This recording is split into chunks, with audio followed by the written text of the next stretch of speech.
What is going on, Casually FC? Welcome to another installment of the Casually Chelsea show, where we bring you all the news that has happened in the past week or half week, and summarize into one awesome show. I am accompanied here by Ahmed, Oliver, Scott, Chris, and Winter Surfer.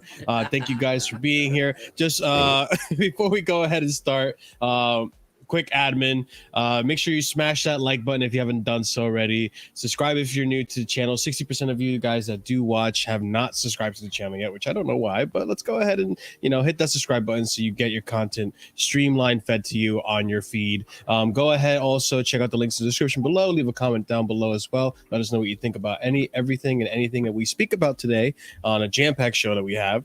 And also, guys, be sure to check out the memberships. We have 4 different tiers starting at 99p. You get awesome emojis and other perks as well, like this one. So this is shout out to our proper casuals, Winter Surfer, Daniel, Strasbourg Steve, OG Turbo Jesus, Dark, Scott, and also Epic Nin, who are in that Cement Mixer gang as well. So big up to you guys for being supporters of the channel. And with that being said, let's go ahead and get this show on a roll. Okay.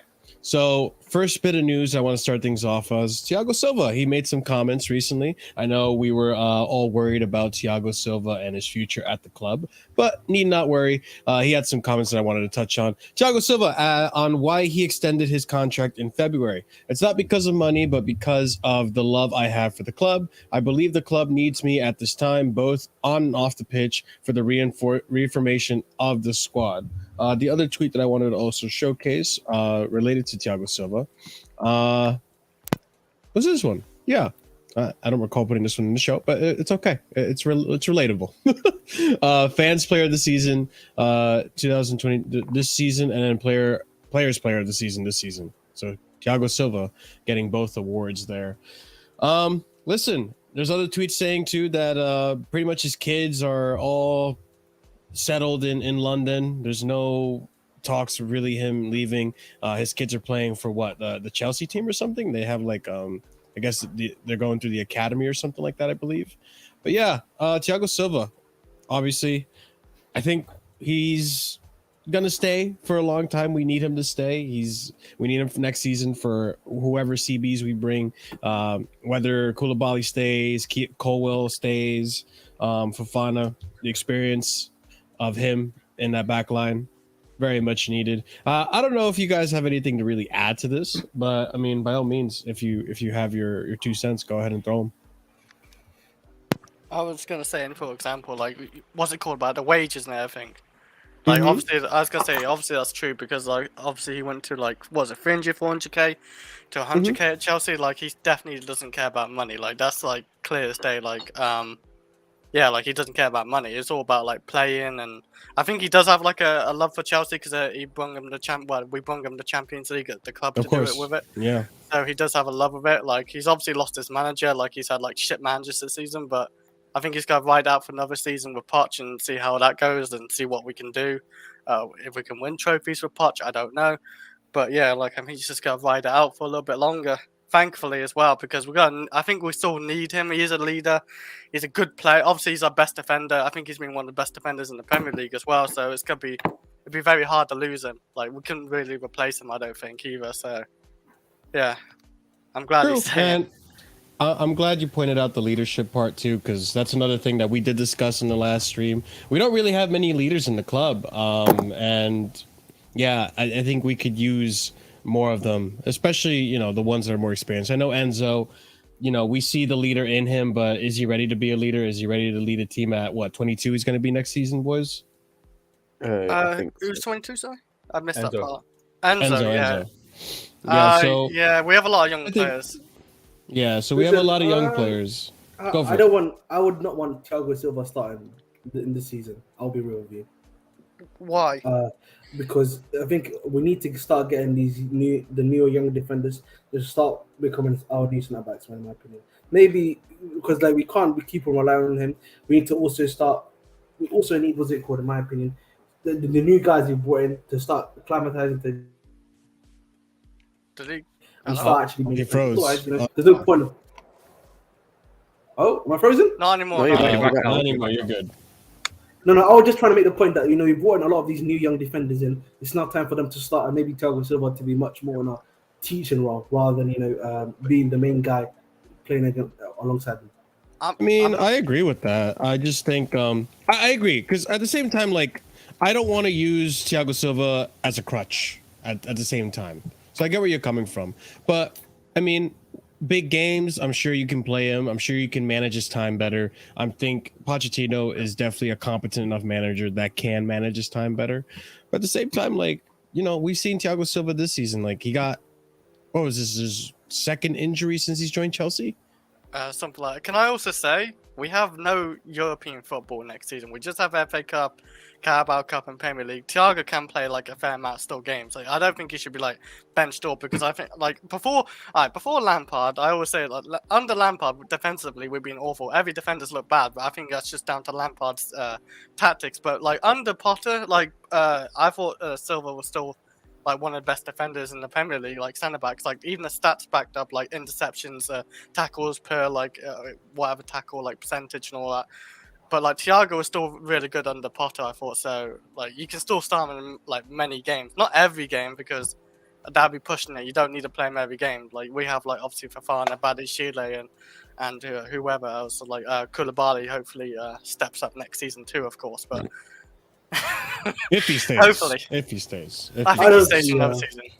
I just think Thiago Silva just needs to start holding bench and start becoming a teacher. Do you mean holding bench often or holding bench often? We need these young guys to start starting games. They need to be our start. These guys are going to be. I think he should still play like 60 to 70% of the season. But I disagree. Unless he's really shown his decline, then no. I don't think he's really shown his decline. We need to start getting these young guys in and start making them. But we have too many young. I think half the reason why we're in this mess because we start too many young players as it is. Well, we need experienced players. Experience does not mean they have to be on the field with you holding your hands. Experience can also be helping it out in training, pointing out where the stuff, where you're going wrong and how to improve. No, he doesn't need to be on the pitch. He is a leader by example as well on that pitch. Well, if he was a leader by example, a lot of the stuff and he's also wouldn't be happening either. Calm, pardon? Listen, also, if he's a leader by example, which I don't deny, some of the stuff wouldn't also be happening on the field. The mistake that he's been making as well. If you're being honest. Lately, they're all looking average under Lampard. Every single defender we have, but under Potter, he didn't really make any mistakes. It doesn't matter under who manager. It doesn't matter which manager it is. At the end of the day, man, Thiago Silva needs to be phased out. Big up to E. He actually gave me that the word. I can't agree with that. He needs to be phased out, big man. Listen, we can't just next season say, okay, now let's put in Badiashile, let's put in Fofana, let's put in Levi Colwill in a starting lineup because I don't know how well Fofana's going to turn out. We don't know about that. We can't just do that. We can't just throw them in next season and say, oh, Thiago Silva's not here anymore, so now we have to start both of them together. No, we can't do that, bro. No, come on, let's be real. For me, the main two centre backs should be Thiago and Badiashile on the left. In my opinion, Thiago needs to hold bench. That's just my opinion. We can agree to disagree. Simple as that. And I know we're not going to agree on that, but I think a lot would want to start. I think both you guys have very good points, but I'm of the consensus that I think we can have a little bit of both. I think we should start phasing out Thiago Silva. I'm not trying to just have him sit bench immediately. I think these boys do need to start getting some confidence in themselves. They can't just be using Thiago Silva as a crutch. We can't have what happened this season at Man United with Chalobah and Fofana, and both of them are just like looking at each other like, what the fuck can we do? They need to start getting that confidence to hold a defense on their own without Thiago Silva. But that is going to come in time, and there's going to be games that Thiago Silva does need to play in order to teach these guys what the fuck it means to be a leader in that center back position. So I agree with both of you. I think both of you guys have really good points. So big up to you guys. That was a good discussion. I did not expect that. So we're starting off strong here. All right, let's move on to the next topic. So maybe some of you guys may or may not have seen this, but James posted a little bit of something that I wanted to discuss regarding, I guess, mental health and what he's been going through as a player. I know he hasn't had the best season, but that's part due to injury. But Reece James via Instagram, I guess I'll read this. Injuries affect me so much. When I'm not playing, I feel like the world's against me. The smallest of things will send me wild. It's only right. It ain't right or normal, but that it is what it is. I try so hard, but mentally it's tough, super tough and draining. The outside world thinks that this is the football life, that it's perfect. Life, well, let me tell you, it's far from that. Many people won't ever know, and if it's like that, it's crazy journey full of highs and lows. When do I sit? I'm sorry, guys. It's so hard to read because it's tiny for me. Where do I sit in that at the moment? Where do I sit in that at the? Okay. Do you want me to read it for you? Currently, the lowest of my lows. Currently, the lowest of my lows career so far. It's shit, but with hard work and patience, things will improve. Without rain, nothing grows. Without rain, nothing grows. Thank you. I can't. I'm sorry. I have it. They're so small on my screen. I can't make it bigger. Right. It is. But listen. First things first. Yeah, these players, they're human at the end of the day. So I get someone once told me, I guess be more mindful of the things you say online, because some of these players, they do go online, they do watch what you say. And listen, that's not going to change the fact that I'm going to be critical about these players, but I'm not going to harass them. I'm not going to call them out. I'm not going to hurl any type of abuse towards them. I mean, I feel like in this whole entire season, I've treated the whole Mount dilemma pretty fairly. I've criticized them fairly. Same thing goes for everyone else. And I think a lot of the things that we say on the channel, it's just humor. It's just jokes.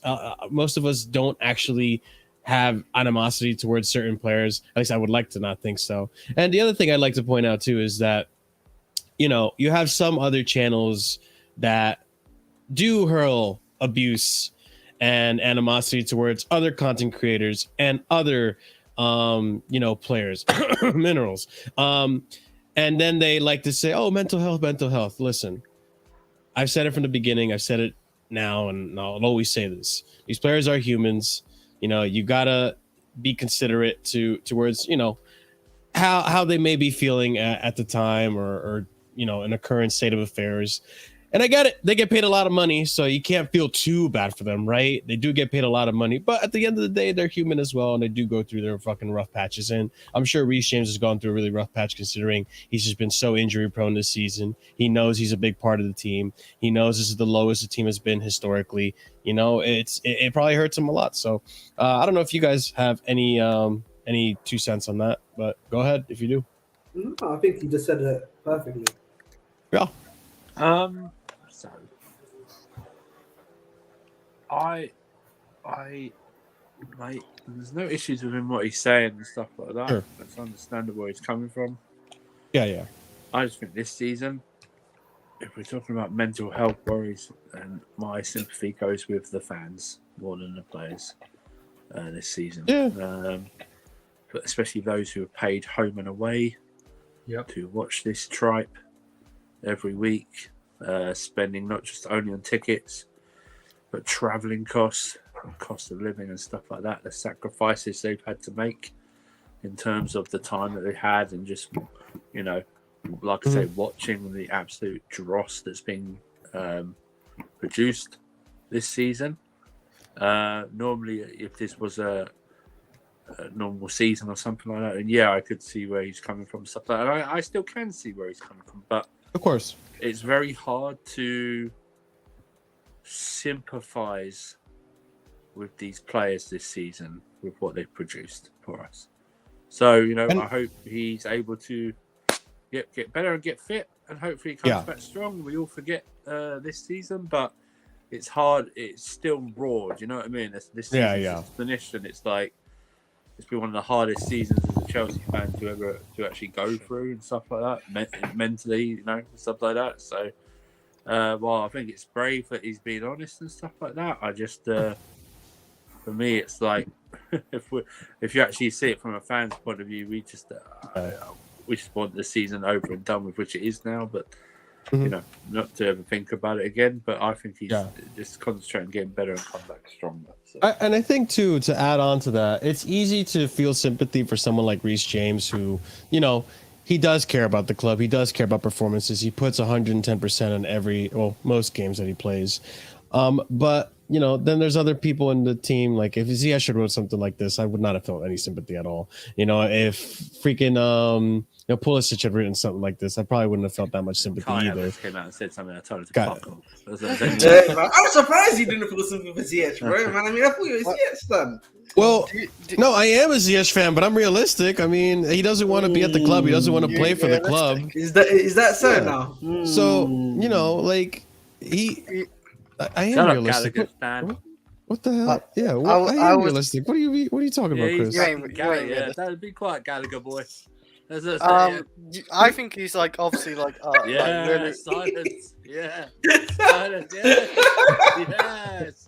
You think we forget about your crimes? No, we didn't forget. No one forgets. He's no a Gala dog. You have a lot of crimes. You're a Gala dog. Gala dog. You're going to the pound with him, bro. Like you're saying the world's against him and everything. Don't you think he's like worried? Like I'm not gonna compare like exactly the same, but like obviously people like Marco Reus and like for example as well, like Sturridge as well. Like they could have been so much more potential higher and what they are. And one thing what's holding Reece back is literally the injuries. If he was consistently like fit and everything, he could be at a higher level at this point as well. Like and maybe that's why he's worried about like the world against him. He can't get a break, but maybe he can work on. I'm not sure if it's like a weight issue because like under Tuchel, he had like he was 10k weight less. Like he was on 82 kg, not 90 something. So maybe it could be a weight issue. Like he should like lean up a little bit more, and then maybe he gets less injuries. But maybe. Yeah, like I do feel sorry for Reece because he could be potentially like one of the best right backs like even ever. We don't know. Yeah. So he wants to reach those goals. That's his ambitions, and obviously win trophies on the way too as well. Yeah, and he wants to do it with Chelsea, which is he's a Chelsea fan, and to see Chelsea like this on top of all that and the pressures of being an online persona, it probably does feel like the world is against them, especially when you see a lot of channels, a lot of social media figures being critical of how he's been, and rightfully so, by the way. I'm not trying to lighten it up and be like, oh, we shouldn't be so critical. No. I'm still going to be critical of these players. If you play well, you play well. If you're always injured, I'm going to criticize that as well. So it's just like, I get it, but it's their also job to hopefully manage that. Hopefully Reece learns to manage it. Hopefully Reece learns from this season, gets better, improves on his fitness. Maybe loses the weight. Maybe that's what's causing the hamstring issues, or maybe it is the medical team. But let's move on to the next topic I want to discuss, which is the future of a former Chelsea player who is now gone. And that's Dujon Sterling. So let's go ahead and talk about my mustard friend, Dujon Sterling. Damn it. Dujon... No, don't worry. I'm well aware. Dujon Sterling, his move to Rangers is now official. He felt close to making it at Chelsea despite his illness. I feel like we'll see him in the Premier League again at some point. Maybe. And yeah, he's set to leave. He's been at the club for 15 years. What injury did he take on that kind of set him back? I couldn't tell you. I'll look it up. Was it an Achilles injury? I can't remember.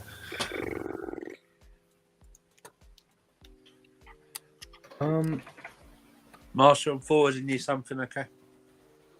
Okay, go for it. Yeah. Oh yeah, there's some tweets I gotta put up here too. I forgot about that. Broken now, so I'm just I'll put it in a casually. Okay. Okay, sounds good. By the way, does anyone know what the score is? I know right now. Okay, gotcha.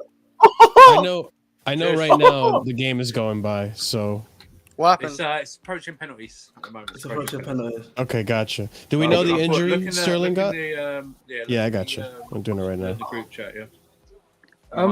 You might want to pivot. That's all.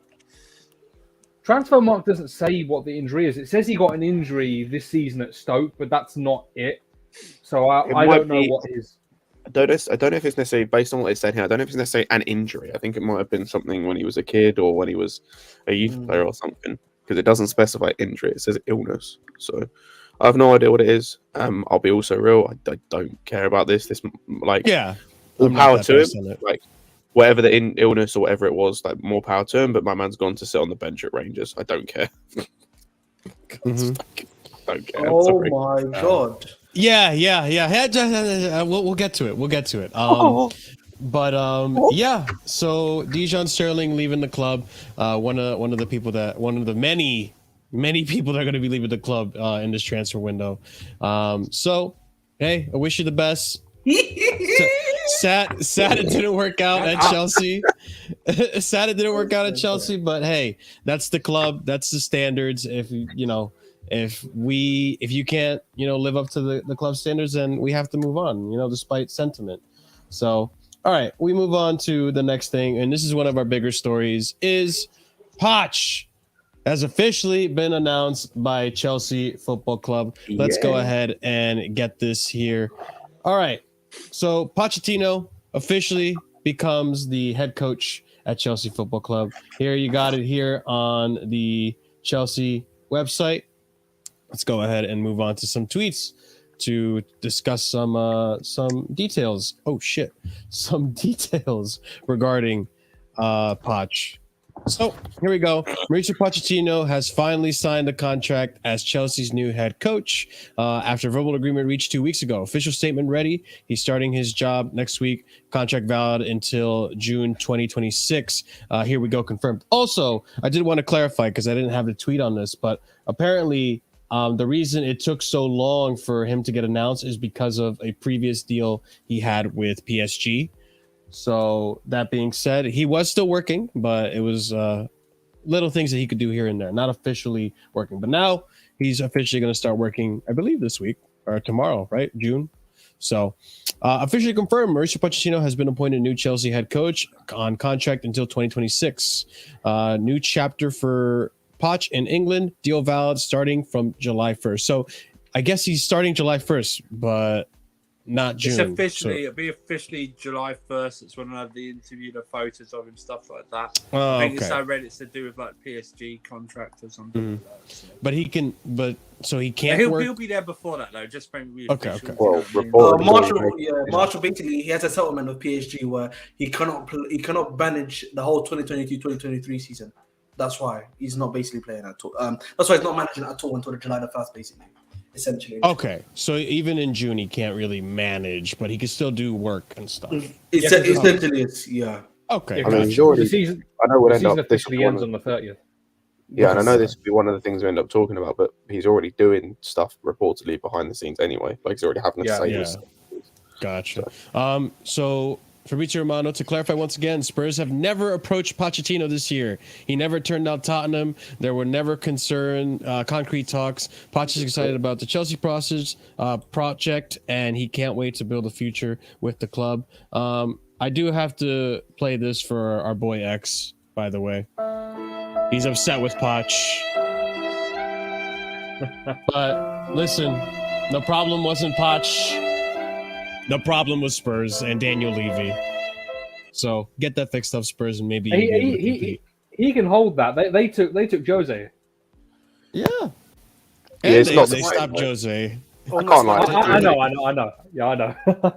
No, but we're gonna win something with Poch, hopefully, right? So that's the idea. Chelsea confirmed that Pochettino's staff will include Jesus Perez, Miguel De Agostino, Tony Jimenez, and Sebastiano Pochettino, which I just recently learned he only joined Pochettino's staff on his last season with PSG, and he has a sporting science degree or something like that. So he was finishing his education, which is pretty neat. But that being said, yeah, Poch is finally here, boys. It's finally been announced by the club.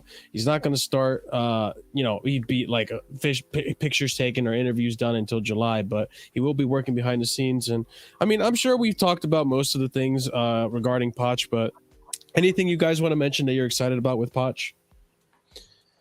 His style of football. He's a lot better than Potter. He can actually develop younger players. I know, like he's gonna do now. He made Harry Kane. He did make Son as well, like, and a few others. Dele Alli as well. Like we saw the best ever Dele Alli under Poch as well. He's good at like other stuff like that. I'm not sure about like the winning trophy part, but like he's won trophies at PSG actually. But like I guess anyone can. But No. But his style of football does excite me actually, because I did thought Spurs played good football under Poch, so that does excite me. He has like an actual system there, I think so. Mm-hmm. You know what? I'm pleased for one thing, and Scott's going to like this, and he's heard me say it before. Scott's suffering goes from us to the players in terms of how they're going to be trained. Because I got to tell you, man, they look the unfittest I've ever seen a Chelsea side. Or they didn't put enough effort in. They're going to be made to earn their wages. It's quoted that it's attributed to him that he believes that players are actually paid to train. Yeah. And the games are a bonus. So I'm pleased. Do you think it's worse than Tuchel's? I don't know. But with Poch, listen, I don't like Spurs, but that Spurs team he had was the most dangerous Spurs team I've seen in my lifetime. They didn't win anything, and that's just Spurs are allergic to trophies. But I'm just pleased, man. It looks like they are working in tandem with him in terms of the players that are being moved out, as we're probably going to move on and discuss very shortly. Someone moving out, but we've seen Kovacic and being linked to Man City today. We've seen Ruben Loftus-Cheek being moved to AC Milan. Who else? Aubameyang. I saw Aubameyang linked to Galatasaray today. He doesn't want Joao Felix. That's fine. He's not our player anyway. But I just hope they're able to get who he wants, like an Ugarte and stuff like that. But I'm just excited, you know. I think what I'm more excited about that he's going to be like, he's going to have like only once a week to play with these guys, which means he's going to have a lot more time to get his philosophy across and stuff like that, and have things worked on. And I just want to see players. I want to see how Madueke and Mudryk and players like that are coached, you know, because let's face it, they weren't coached properly since they've been here. So let's find out who's the crazy tough and who's the phony brave. So looking forward to it. I'm just glad it was. I knew they were going to wait till after the season ended, because there's no way they want him tainted with anything this season whatsoever. Sure. Seriously, you know what I mean? They don't want him that even associated with this season whatsoever. And I'm just glad it was obvious it was going to happen, because as soon as the deeper stories got in for him, we weren't linked to any other manager. There weren't any other manager stories, even like before the announcement of his contract and stuff like that. Oh, that's the thing as well. I'm pleased they went with a 2+1 contract, and not an actual 5-1 again or a 6-1 again like they've done previously. So, and maybe that's what he insisted on as well. But you know, I'm just pleased it's over now, and it's now onto the actual squad building. So all good. Oh yeah, the contract part is the most exciting part. Keyshawn, you're not going to get those, by the way, Keyshawn. It's never happening. What's he asking? His last comment. It's not happening. There's no market for this guy. He's here to stay, I'm afraid, lads. He's here to stay. Keyshawn, you know what I'm like with Havert. If I could fabricate markets for him, I would. If I could create a market. Listen, I said it on Lewis's channel. The only way we get rid of this guy, we take over Strasbourg and we send him there on loan. That's all, stuff like that. He can still reject the loan, though, can't he? Huh? He can still reject the loan. No. Oh. We'll just send him there. We just force not it. Respect his wishes, just leave him. We'll tie his mouth when he can't speak. Technically, you're still our player, because Strasbourg's under our satellite clubs or whatever it is if we take him over. Stuff like that. For me though, like, he actually has to step up next season. There's no excuse. There's still like I would want him out now. Last season. I know, I want him out. Every was pretty much shit this season though. But I'm saying like, I would get rid of him now. If it's like 50 million, 40 million, buy Unique or something, I'm taking it. But like next season, if he doesn't show it, like every standoff here, so gotta admit, like, he's shit. He isn't good enough for Chelsea. Stop like being a fanboy. Some people won't defending him. Like, no, but it's 4 years then. Like, what? Because he scored a winning goal in Champions League. That's enough. No, some people just don't want to listen. Despite the fact that he's absolutely. I know. I wasn't talking about you, my friend. I'm talking about you. Just making sure. Very self-conscious, man. You've been a bit too self-conscious. Some people don't realize or seem to think that because he's rated by like managers that are shit, that makes him good. No, that just makes him shit. That just makes their opinion even more invalid. I still haven't had my response because I put my response to one of those tweets today when they said, "Oh, Kai's right." It's like I put, well, actually, 3 of those managers are fired, and also you didn't rate those managers. And second of all, they all picked Aspie as well, and I got no response from that tweet that I put as well, and they all rated Aspie. In the last 2 years. It don't make no sense. It cracks me up. It makes no sense. It's like, it's fine. Hey, it's all good. There's no logic. But like with the Poch thing, it's good because like also as well, he, as Andrew said, like he's showing or he's already involved in some decisions, whether it's decisions that I agree with or not. Like because there's a couple that haven't. Yeah. Sorry, Scott. Yeah, that's okay. Also, the final's been mental. There's been yellow cards everywhere. But yeah, like even though there's some of the decisions he's made so far that I haven't necessarily agreed with, like at the end of the day, I trust that he's thought about those decisions, and it's good to see that he's actually getting involved with those decisions. It's actually it's showing that he's not just a yes man, quote unquote. That he's actually like he's involved in decisions. He's having choices about what's going forward. Obviously, apparently, he was one who named Ugarte.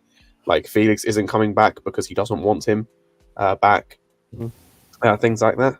And yeah, that's a positive. And I trust that from a tactical standpoint, he's definitely going to sort us out. And I think from a fitness standpoint, a physical standpoint, he's definitely going to sort this team out. And then it's just about them to show on the pitch whether they've got it, which I believe that some of them do. Others remains to be seen. Listen, man, it's good to see that the ownership are learning their lesson as well, like trying to be a bit more collaborative with these guys. If these guys are saying you want this guy, they try to go for them rather than trying to maybe get over their own data analysis targets that they've got as well. So at the end of the day, man, it's a collaborative effort and it seems to be going okay so far. Just about getting the players in that we need and getting the players out that we don't. Yeah. Guys, this window's moving freaking really mad. This is insane. Like what? I made the show last night. It's not even open.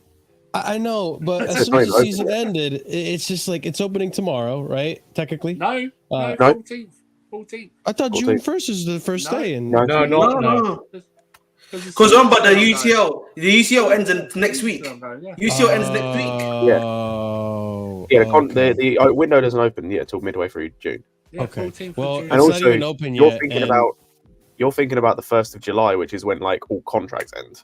That's like when basically the season resets. That's when like that's the start date for all contracts or end date for all contracts. And remember, the new seasons for club also begin like I think the first week actually, or if not the second week of August. So a lot of stuff is happening quickly because of that as well. I'm also just saying because I made the show last night. I'm like, we got a good amount of stuff to talk about. And I looked at the Discord today where usually a lot of the guys like to post some stuff for me to suggest to the show. There's a lot of tweets here. Holy crap. So I'm trying to make the show as we go. So bear with me. Let's start off. Let's go into the next topic and we'll get to the good stuff. Don't worry. We'll get to the very juicy stuff. Don't worry, boys. Let's talk about Micheal Edwards. So we haven't heard this guy in a while. Let's go ahead and discuss him right now. Highly rated former Liverpool sporting director Micheal Edwards met Chelsea's hierarchy and would have been willing to accept their proposal had it not been for family commitments this year. I'm going to just say this. This pretty much solidifies that we're going to get Micheal Edwards in the future. It's happening. If this is true and he was going to accept the offer from Chelsea but couldn't because of family stuff, then this is done and dusted. We're getting Micheal Edwards as a sporting director in the future, which is awesome. I don't know if you guys have any, objections to this one, but I think he was my number one choice. Go for it. It's going to penalties right now between the Roma and Sevilla game right now. So just to let everyone know. Yes, thank you. Thank you. Didn't Surface say that about 10 minutes ago? Yeah. He said it was trending towards at that point, and I mean now it's official. They're about to actually start hitting the penalties. Man, Chelsea's gonna win his 6th European title? Or hey, listen, don't speak too soon. Yeah. I'll say we don't know it's Sevilla. But yeah, with the Edwards thing, like I don't really know where I stand at all because like if you'd asked me last summer, I would have been all for it. But like he's a great sporting director. It's just with like the it's just with how our setup is in terms of the play, like the guys we've got behind the scene. I don't know how it all works. Like I fully don't understand how it all works. So I don't know whether this would be something that is beneficial. Like obviously it's going to be beneficial. I just don't know how it will work in terms of would he be the sporting director? Like what would Winstanley and Stewart be doing, and what would they'll be doing? Like I just don't understand how it all works. Are you worried there's too many hands in the kitchen? A little bit, yeah. Like I'm getting a little bit worried of like it feels like there's too many people in there, and like I feel like they're all kind of doing the same job, or they're all having like they're all similar jobs. Yeah, they've all got very similar jobs, and it seems a bit weird. From what I understand, it's the problem has been that you've got Winstanley and Stewart as the co-sporting directors. They're answering to Bowley and Eghbali. What the idea is of getting a Michael Edwards in is so that they don't have to answer to Bowley and Eghbali. They can answer to a football guy. And as for Vivell, he's like the guy behind this kind of like Chelsea global thing. So that's our version of like the Leipzig, so the Red Bull / City group kind of thing. So he's going to be heading up the direction of our multi-club model. That's what Vivell's doing. And then the sporting director will be the guy that Winstanley and Stewart answer to. Yes. Yeah, I mean, as long as there's an organization about all this, I am all for it. I am concerned that there will be too many hands in the kitchen, but as long as everyone sticks to their jobs and does what is asked of them, I think we can manage this. And I think it's a good way to have it all organized. You know, have like I think you guys had mentioned this earlier in the season. We discussed having a long-term scout, a short-term scout, and a scout for now. So I think having a setup like that, and then having a long-term vision, I think it's smart. And I would like to see what Edwards does bring to the table. I'm not dissatisfied with what we've gotten so far. I mean, the only player that I could say maybe I'm a little upset about is Mudryk, but I'm willing to give him time and be patient with him since he is still young. But I mean, I like the players that we've gotten. I like where we can go with these players. I don't know. You guys have any opposite feelings towards that? If Mudryk's still the same like as this season to next season, I'd throw him away, man. I'd try to sell him. Like even if it's like 40-50 million, because he's on a big contract, isn't he? I get it. Let me ask you this though, Chris. What are your expectations for Mudryk next season? Just like in general, improvement from like this season. He came in January, so I would give him like leeway. Like it's gonna take him a little bit of time. What's happened and all that, and he's a bit raw. But like if he's like no improvement, like shown nothing new, right? Like from this season to next season, I would probably. If we can actually sell him, I would sell him as well because I'm not too sure. I think a lot of people are not too sure about Mudryk because let's face it, we don't really watch Mudryk in his league or. Yeah. We heard he did well in Champions League for his club, obviously, but we don't really watch him enough. So, like next season, I give him the full next season. Like, there's no I wouldn't kick him out in January. Like, it's got to be the full next season and see what he does. A little bit higher in goals and assists, on the ball as well, dribbling wise, decision. What's your benchmark? What's your number for goals and assists for Mudryk? I hate giving benchmark for goals and assists for like wingers and all that, but if I was gonna say it, it's not like exactly high. I don't know, 8 goals maybe, and maybe I don't know. 10, wait, is it just Premier League or all comp? Is it all comp? Deary me! What a save, mate! What a save! I have to say, man. Yeah, that's Is it all comp, Marshall? Yeah, all comps. Let's do that. Make it easier. All comps, and I would say like, hopefully like 12 assists and 8 goals for like. That would be like a no improvement. 10 goals maybe and 12 assists or something, like double digits on both would be nice. But I don't know, like I just want to see improvement like on the eye as well, like dribbling, passing, decision making. Is that your biggest criteria, the eye test? Well, it's a bit of both, like because I look at wingers not just for like GNA. Like I don't really like that type of stuff all the time with wingers. I like to see how they affect in the wings, like how many players they drag out, help their team. I think what you're saying is reasonable. So, I mean, it's not outlandish. Like, if you had said, like, 15 assists or 15 goals, it would have been like, all right, let's slow it down a little bit. Like, if you can get me, like... Mark, what I just said. If you can get me over 5 goals next season and maybe hit me around 10 assists, then I think that's progress. And then the next season, you know, up it.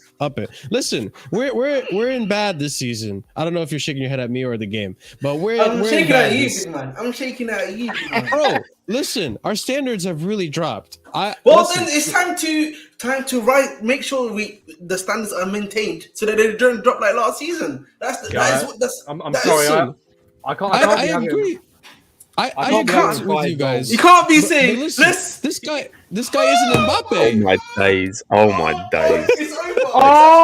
Oh Oh, he's got a bloody My lip. Man, you Who? got Who? blood on your hands, man. He's Who? actually got Oh blood on my his hands. days! He's got blood on his lips. So Someone Roma tell have missed me. 2 penalties. Oh no! Bro, why are you getting centre backs taking penalties, man? No. Why are They you haven't got doing many No. takers. I was listening to the commentators. I subbed them all off. Oh, Jose boy. did. Bro, I'm sorry, you don't have a single penalty taker that you can have apart from your Bro, centre A lot of backs. them are passing off Sevilla, like they got Sevilla are Velocity really and all that. getting UCL football, bro. It's actually who's this? Alex Tellers? No way. It's actually down No, to it's not Alex Tellers. Tellers. It's not Tellers. It's Montiel. Is it Montiel? Yeah. Oh Tellers. my lord. All Montiel he has to- scores Oh, this. If Montiel All scores All right, this, I'll let they've you guys won. have this moment. Montiel, he's running, and he's I missed. saved. Jeez. Good. Thank God. Oh, Thank God. wow. I'm behind. Wow, this is a Oh, dramatic Fisher penalty saved it. shootout.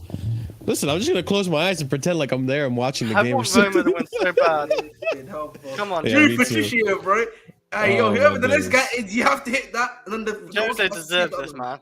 Just turned this to a watch along all of a sudden. Jesus Christ. Wow. I can't Yeah, what- remember what we were talking about beforehand. I know you were talking about It's goals and okay. it's He's getting reviewed. They've From reviewed the Mudryk, penalty. yeah. What? They've What? reviewed.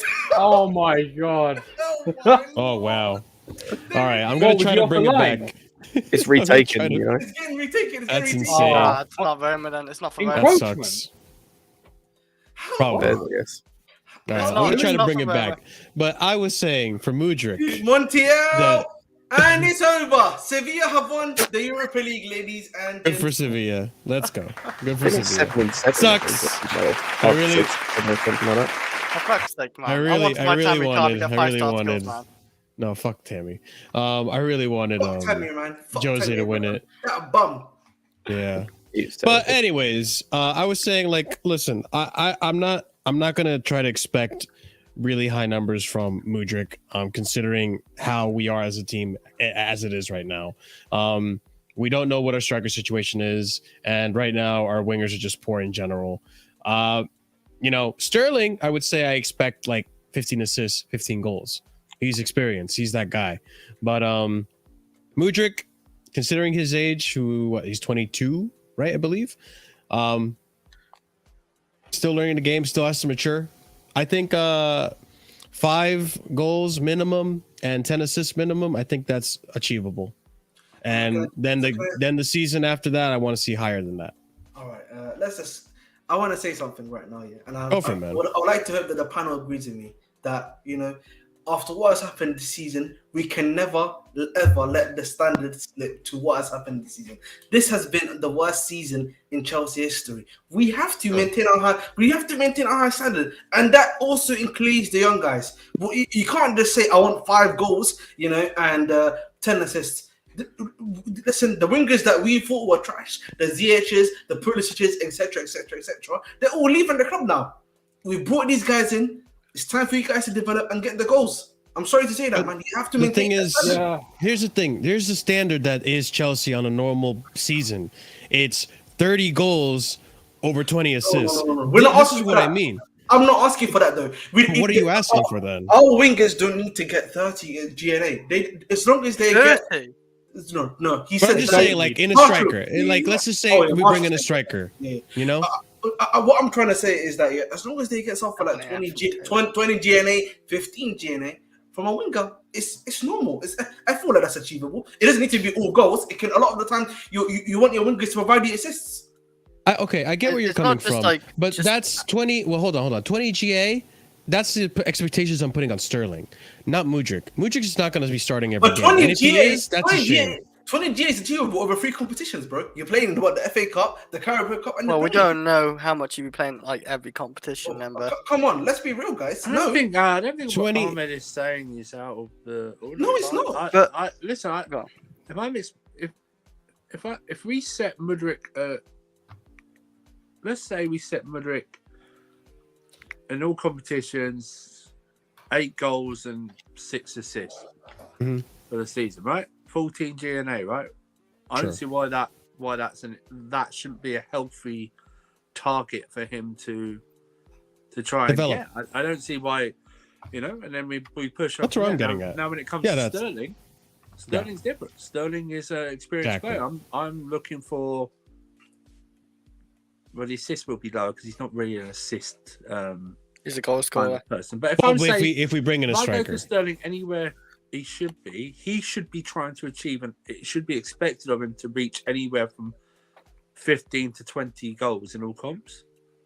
Something like that. He should. Yeah. And I don't know if that, but that's what he should be targeting himself. But then again, I think these conversations we shouldn't be having until we know what the actual squad is. Yeah, that's until after the transfer window. Until we get that's me why, something like that. Especially the wingers.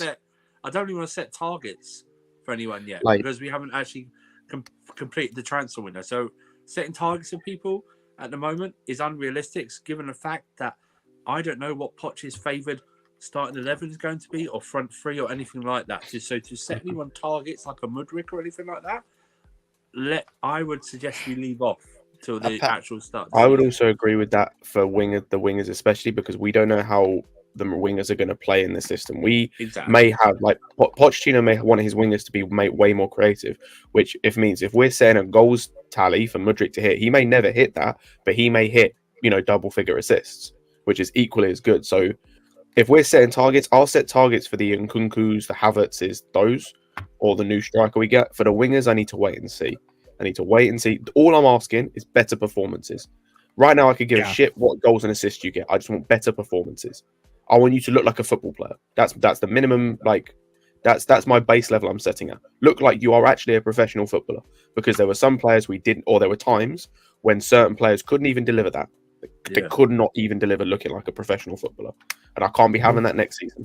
I need to look. You need to show you're a professional footballer, number one, and then number two, look like you are a professional footballer who can play in a competent way, like you are a top level footballer. As long as you do that with your performances, I could care less what you get, goals and assists you get. Yeah. As long as I see a progression in growth in his what he does on the pitch and he plays, his maturity also off the pitch, which we've seen has been problematic, I'm okay with it. I just want to see improvement. If we do this much and set a benchmark for this season, then next season we set it higher, and then eventually there's a standard right there. I just don't think we can expect this team to live up to Chelsea's previous standards, especially when most of it is young and we don't have enough experienced players. Experienced players, I agree with you, Ahmed. We should have that high standard. But let's go ahead and move on to the next discussion. And I'm going to start running through some of these topics. Yeah. Oh, yeah. I'm sorry. Thank you, Lurafix. Appreciate you. Longtime supporter of the channel. Also, huge active member of the Discord group. Mason Mount has agreed terms with United, 300K, quote unquote. We will be discussing this. Where did you get that from? We can't find that either. We can't find that. I'm saying. Trust the source, man. We paid it. Yeah, trust the source. Yeah, we will catch up to this, and we will discuss this very shortly. Trust me. But thank you so much for the super chat, my friend. 27. I don't know what that is. I'm just gonna say Sekiro, like the game. Hey, you know what? Whatever it is, it's good enough. Thank you. So appreciate it. Oh, it's $250. $250. There we go. Thank you. I appreciate it. Thank you very much. Thank you, YouTube calculator. All right, let's go ahead and touch on this topic, which is some changes at the club and a few little bits of news about managers and all that stuff. Just overall club news, okay? So let's go ahead and pop this up over here. Sheesh, what a day. Okay, let's go ahead and start off with this. Let me just run through these and we'll discuss.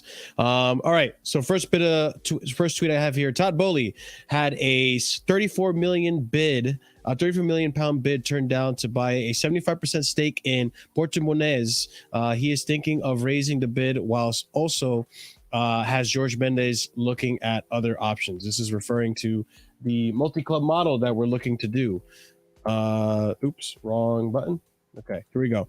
So here we go. Racing Club Strasbourg Alasse President Mark Keller met Chelsea FC executives at the club's Cobham training ground on Friday.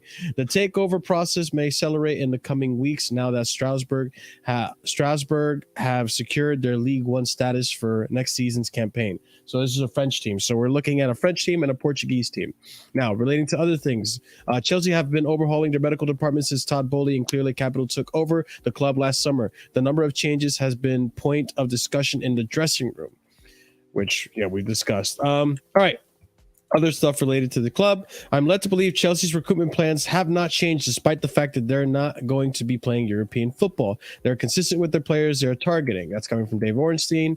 We have another one here from Liam Toomey. Todd Bowley and Begdad Abali are determined to have a collaborative environment when it comes to the player recruitment and the head coach. Absolutely has a voice in that conversation. Pochettino's conversation with ownership, Winstanley and Stewart in the coming weeks will help shape Chelsea's strategy with regards to signings this summer. Good to hear.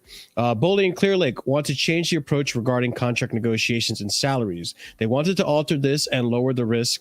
And Chelsea's insiders say that average salaries have been lowered to between £70 and 75 euros. £70, mate. £70. £70,000 and 75 euros, 75,000 euros a week. Hey, mate, you want to try reading all these super fast? Oh, you got it wrong again. Yes, let me read, please. Hey, you get it. All right. Use your eyes. All right. I'm trying to get through all these. There's a lot. We're almost an hour in and we're not even touching halfway through the show. Shut up, Ahmed. All right. Only young talents will go on loan. All others as a priority to the club will leave on permanent deals. Okay, that's a tweet about Ampadu. I don't care. The owners listened to Tuchel on signings. Hey, he's not staying. Sorry. The owners listened to Tuchel's signings. There was a surprise when the idea of buying Gabriel Jesus from City was rejected. So apparently Tuchel didn't want Gabriel Jesus. I don't know. We'll discuss that in a minute. Grant Potter was chopping and changing too much. Players loyal to Thomas Tuchel was unconvinced. Players loyal to Thomas Tuchel were unconvinced. Potter never lost a dressing room, but was he tough enough? One player trained after nights out. Okay, Jacob Steinberg. That's probably Ziyech. I'm not gonna lie. So we can be moved. Graham Potter warned against too many signings in January and told the board that Enzo Fernandez was overpriced at £106.8 million. Chelsea pressed ahead because they did not want to miss out on Fernandez. I'm happy for that. Was he wrong? Not really. I mean, but yes, he was. He was overpriced though. No, he was wrong. He was wrong about all of that. Okay. If this is true, because I don't necessarily believe most of this, considering the source. A few more tweets because we're getting there. No, he is good. But we'll discuss in a minute. I think there could be 9, 10, 11 players. This is the mission. It could be a big revolution at Chelsea. They want to sell players as soon as possible to be prepared to sign players in the months of July and August. This is coming from Fabrizio Romano. More than half a dozen players have been pretty open about their desires to go around the Chelsea training ground to go around the Chelsea training ground as the season has crashed horribly towards the end. Trying to motivate those who have one foot already out the door has proved to be near impossible. It's coming from Matt Law. Okay, and we'll stop here. The men who could go. We have the prices we paid for them and the prices that we're probably expected to send them out. I don't know how reliable the source is, but I figured this was interesting. So Daily Mail. Mm-hmm. No, I think this is reliable. I think this is quite reliable. Kante 0. I mean, he's going on a free. Yeah. So, Yeah. For fuck's sake. Wait, why is Aubameyang free then? He's still on contract. I think there are talks they're going to cancel his contract. Mm-hmm. Yeah, fair enough. So a lot of news there that I brought up very fast. I'm sorry, guys, but I do want to get to the show and get to the juicy news that we have.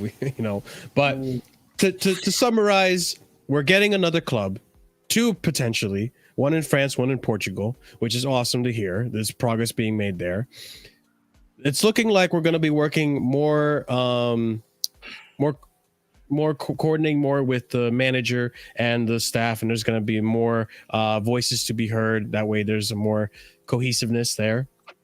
And a lot of players are on their way out. And maybe things weren't so great with Tuchel and Potter when it comes to agreements with the signings.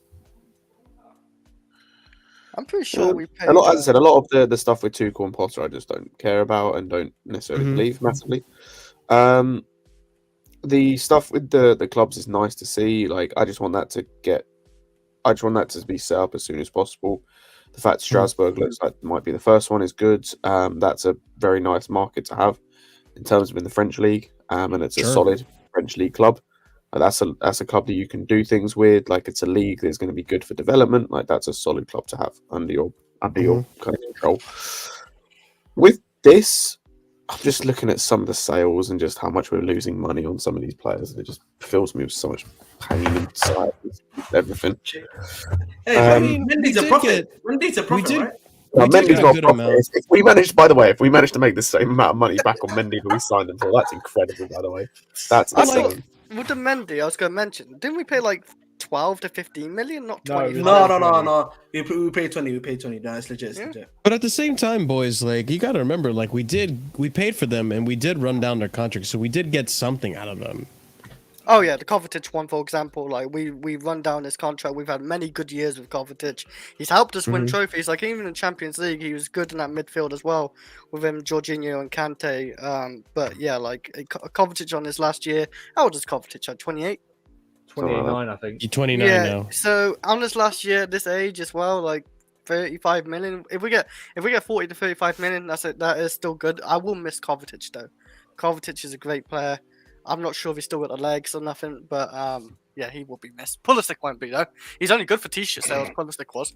Jesus Christ. I'm not gonna lie, this Ziyech one does hurt to see. Jeez, we paid 37 million for him and barely used him, barely got a ring out of him, and then we're selling him for 50. We really lost a lot of money on that one.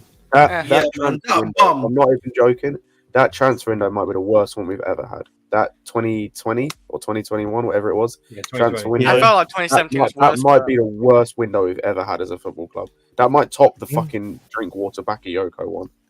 But absolute waste of space, the waste of money we spent, like, in that window is embarrassing. Just this absolute lack. It'd be pretty impressive. We can actually sell Aspie for 5 mil when we bought him for 6.5. That's this is only speculative though. Barcelona will probably ask us to cancel his contract, like they did with Alonso. Fucking assholes. I'm gonna be.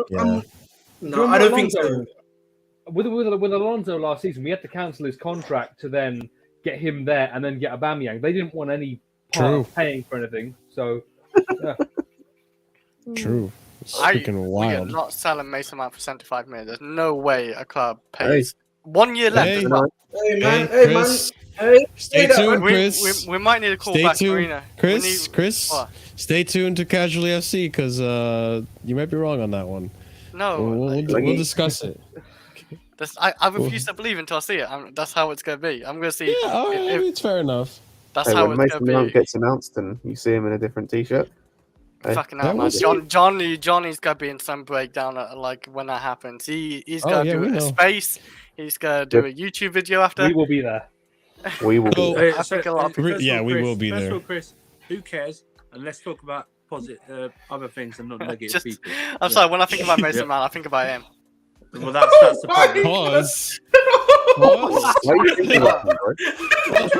Well, because how it's gone, man. Let's go backstage then, yeah? Well, yeah, because I hear this every stream as well. Like, it's hard to get them out of my head. All right, so real quick, I do want to touch on this too, the financial fair play situation.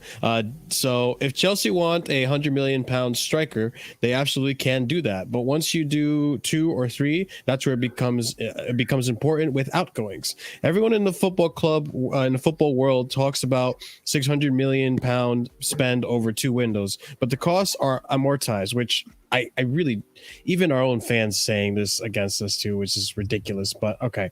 The costs are amortized, whereas sales can be put on the books as instant profit, providing no amortization is outstanding.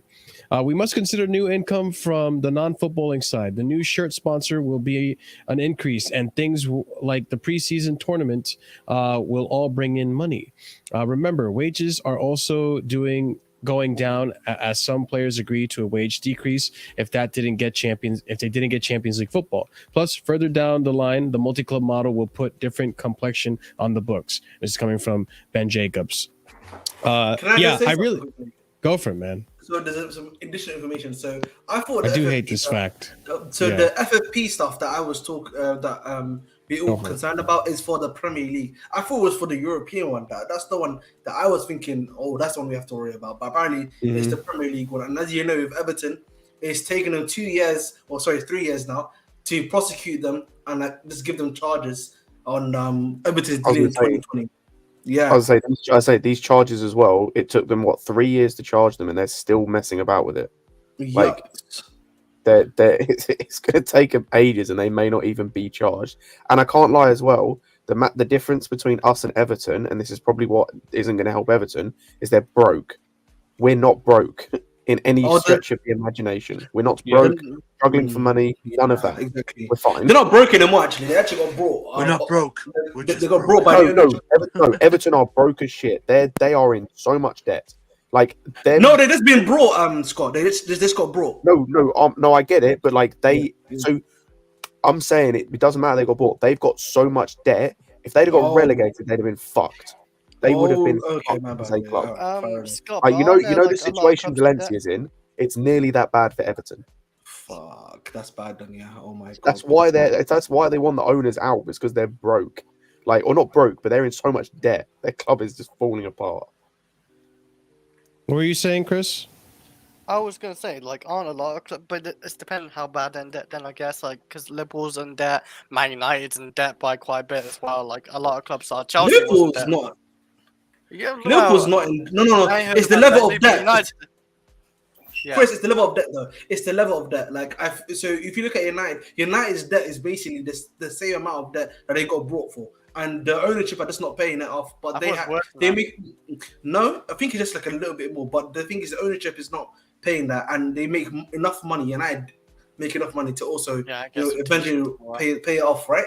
Whereas Everton, they don't make that much income, and they're buying, and they were buying players for only 60 million, 50 million, 40 million over like the last 5 to 6 years. So eventually, it's gonna add up if they don't succeed. Yeah, big wage bill as well. Exactly. Yeah, they wanted to buy Gallagher for 45 million, and Gallagher said no. Hey, we're still here. There you man. We're still available, bro. Blonde Mount's still here for you, bro. Yeah, well, what's Scott saying? And they're probably fucked and they can't afford him, so someone else has to they will be able to afford players if they get rid of players. It's more just like behind the scenes. They are a mess financially behind the scenes. Like, it's incredibly bad. Yeah, I guess. Let's move on to the next topic I wanted to discuss with you guys. What's up? Hopefully it's juicy. You know what I mean? Let's discuss striker news. There's a few strikers that have been brought up recently, and I wanted to get you guys' input on all this stuff. So let's go ahead, open this up, and see where we're going with this. All right. So, Chelsea are interested in Victor Osimhen, Lautaro Martinez, but will not panic in their search for a striker because they believe Christopher Nkunku can play number 9. We have other news as well regarding Dusan Vlahovic. Chelsea are being informed of the situation regarding Dusan Vlahovic, but it all depends on Juve. It's up to them. So, I believe Bayern are also interested in Dusan Vlahovic, and I think there's another team as well. United maybe? I don't remember. No, it's just Bayern. It's just Bayern. Okay, gotcha. So let's see what happens with that one. That's waiting on Juve, and maybe we can do something with Pulisic because Pulisic was also involved in recent news regarding Juve. But let's continue on. Chelsea. Oh wait, hold up. Oh, there we go. Vlahovic, one of the names in Bayern's list, is really appreciated by Tuchel. Chelsea and Man United are also well informed of the situation, but it all depends on Juve, up to them. Dusan always been in Bayern radar and remains there, as reported last week. And we continue. Romelu Lukaku news. Romelu Lukaku suggests he wasn't fully into the mega Chelsea transfer on long-term basis. It was good at Chelsea last season, but I knew then that if it didn't work out at Chelsea, I still had Inter. When I signed again, I knew I belong here. I had that too at Anderlecht. I take this club seriously. I want to do my best. The people here see that. Being encouraged here is the best thing there is. And then to top it off with the Lukaku stuff, Romelu Lukaku, according to Fabrizio Romano, wants to stay at Inter Milan. Inter are optimistic. There you go, Chris. You can stop talking about Romelu Lukaku. Well, no, I would have still tuck him back, but no, fuck that. No, fuck this. Why? If you just Why do you want a player that doesn't want to play for the club? No, but that's the point. If he doesn't actually want to come, then we need to try sell him, because I did say I would still sell him. I've been telling you he doesn't want to come for the past freaking 2 weeks, Chris. Yes, but I'm saying, like, if we don't sell him, then what do we do? Loan him out again? I'll tell him to fuck off. Tell him to stay at home and like do whatever. I don't care. I don't give a like. If you've just read that last tweet, the one before this, and decided, yeah, he still needs to come back, I don't know what to tell you.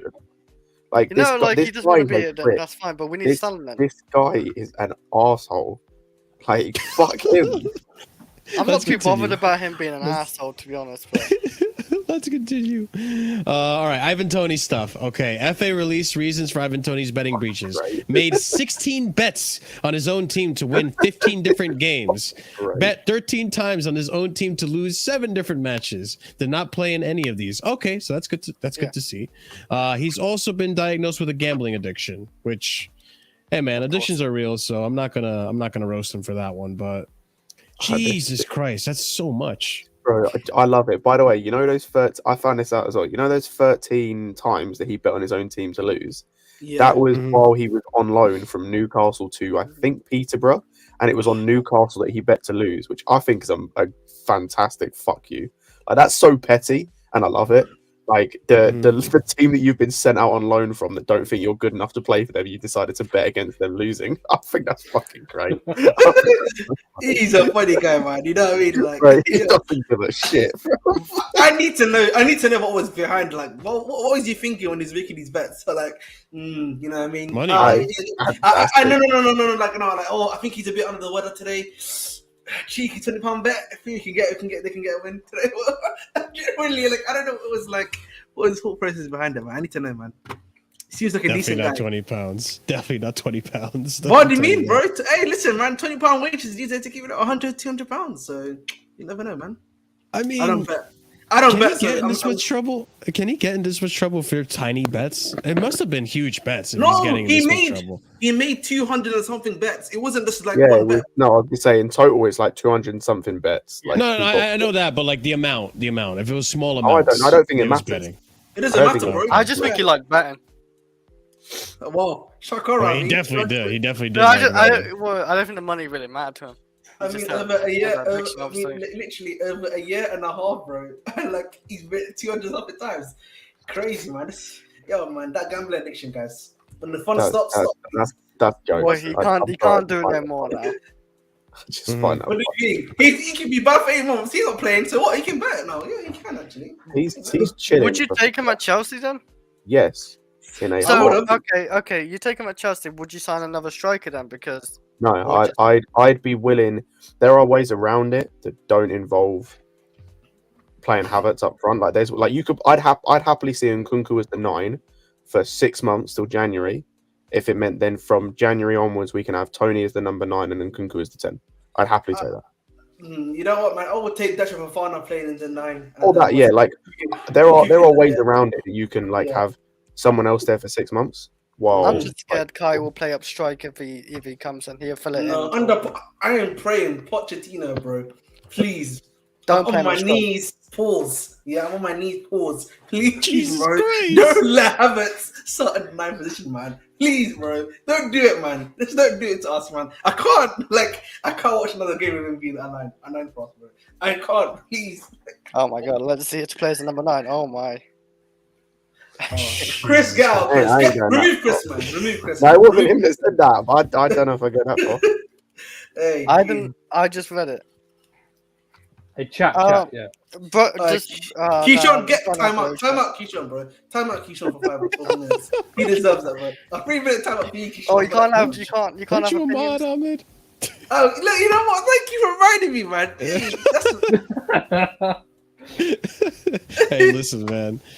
Ahmed got power hungry right there. Oh, Jesus Christ. But what do you guys think about the other links as well? I mean, obviously we knew Lukaku was on his way out. That's Wait, was no I surprise there. I don't think so. I don't know about Also- Lautaro Martinez. I don't know. What I will say is two things. So obviously Sure. you've got Lautaro Martinez and you've got Osimhen. The Osimhen deal, we've managed to deal with De Laurentiis once before. I don't know. Can we deal with him again? It's going to be an interesting question to see. I feel like he might be the likely option to happen. Lautaro is the other one. Like he's obviously good mates with Lukaku.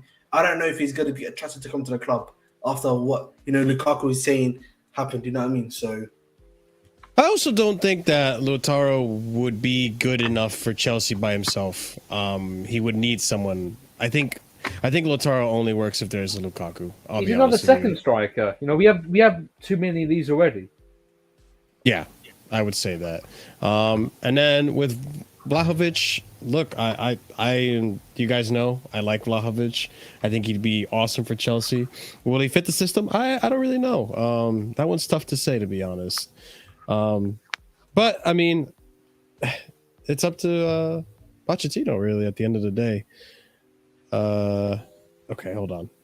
I made a boo-boo, so I'm fixing up some mistakes here for the show. So bear with me. oh, dear me, man. Dear me, Hey, man. El host, man. El host. Sometimes things don't go. El things host, don't man. go El as host, planned. guys, put in the chat. El host, man. El host. Hey, I'm just joking, Marshall. Yeah. no, I am L host. I'm just gonna leave now. Mm-hmm. I'm just kidding. I almost have it all set up. All here. right. I'll wait for you, bro. Okay. Okay. Yeah, I got everything. All right, let's do this. All right. This is the one that everyone's been excited about. But before we do that, make sure if you haven't done so already, smash the goddamn like button. You guys, don't be stingy. Let's get those likes up. And help us out, and also be considerate and check out the memberships as well. Be sure to see maybe you want to use some of these emojis. You can use the bad tick emoji on me because I'm fucking terrible right now. So let's go ahead and talk about Ugarte. Okay. So a lot has been going on with this player and recent 48 hours. It's been moving mad, and my dumbass was just adjusting these tweets. So let's go ahead and start off with this first tweet. Okay. Ugarte understands Paris Saint-Germain want Manuel Ugarte. He's a concrete target in the list. Terms and deals have already been discussed, as the record reported today. Premier League clubs are also in the race for but PSG are well informed on Ugarte and spoke to the player's camp. Then you have Chelsea in the picture. Chelsea will match PSG's bid for sporting midfielder Ugarte. Salary proposals will be decisive, but he prefers the Premier League. Next tweet we have here is Chelsea have entered the bidding with PSG for Manuel Ugarte. The two have agreed to pay the 60 million euro clause. Internally, they reinforced the idea that the Uruguayan player will have the last word and that both projects are on the table. Then we move. There is a big fight between Chelsea and PSG for Manuel Ugarte, and Chelsea have been really pushing in the last 24 to 48 hours to get it done and convince the player. Ugarte is a priority. Moises Caicedo also remains on that list, and we'll discuss Moises Caicedo in a little bit. Negotiations continue for Manuel Ugarte deal. Davidson Dacho Fofana, who was supposedly earlier this week rumored to have been part of the deal, is actually not part of the deal, or not part of discussions between Chelsea and Sporting. But Chelsea are now insisting on finding a solution. Mauricio Pochettino really wants this player. It's up to Ugarte to decide now and what Sporting think is best proposal. Manuel Ugarte has already decided he wants to join Chelsea. So things were looking up and up for us when getting Ugarte.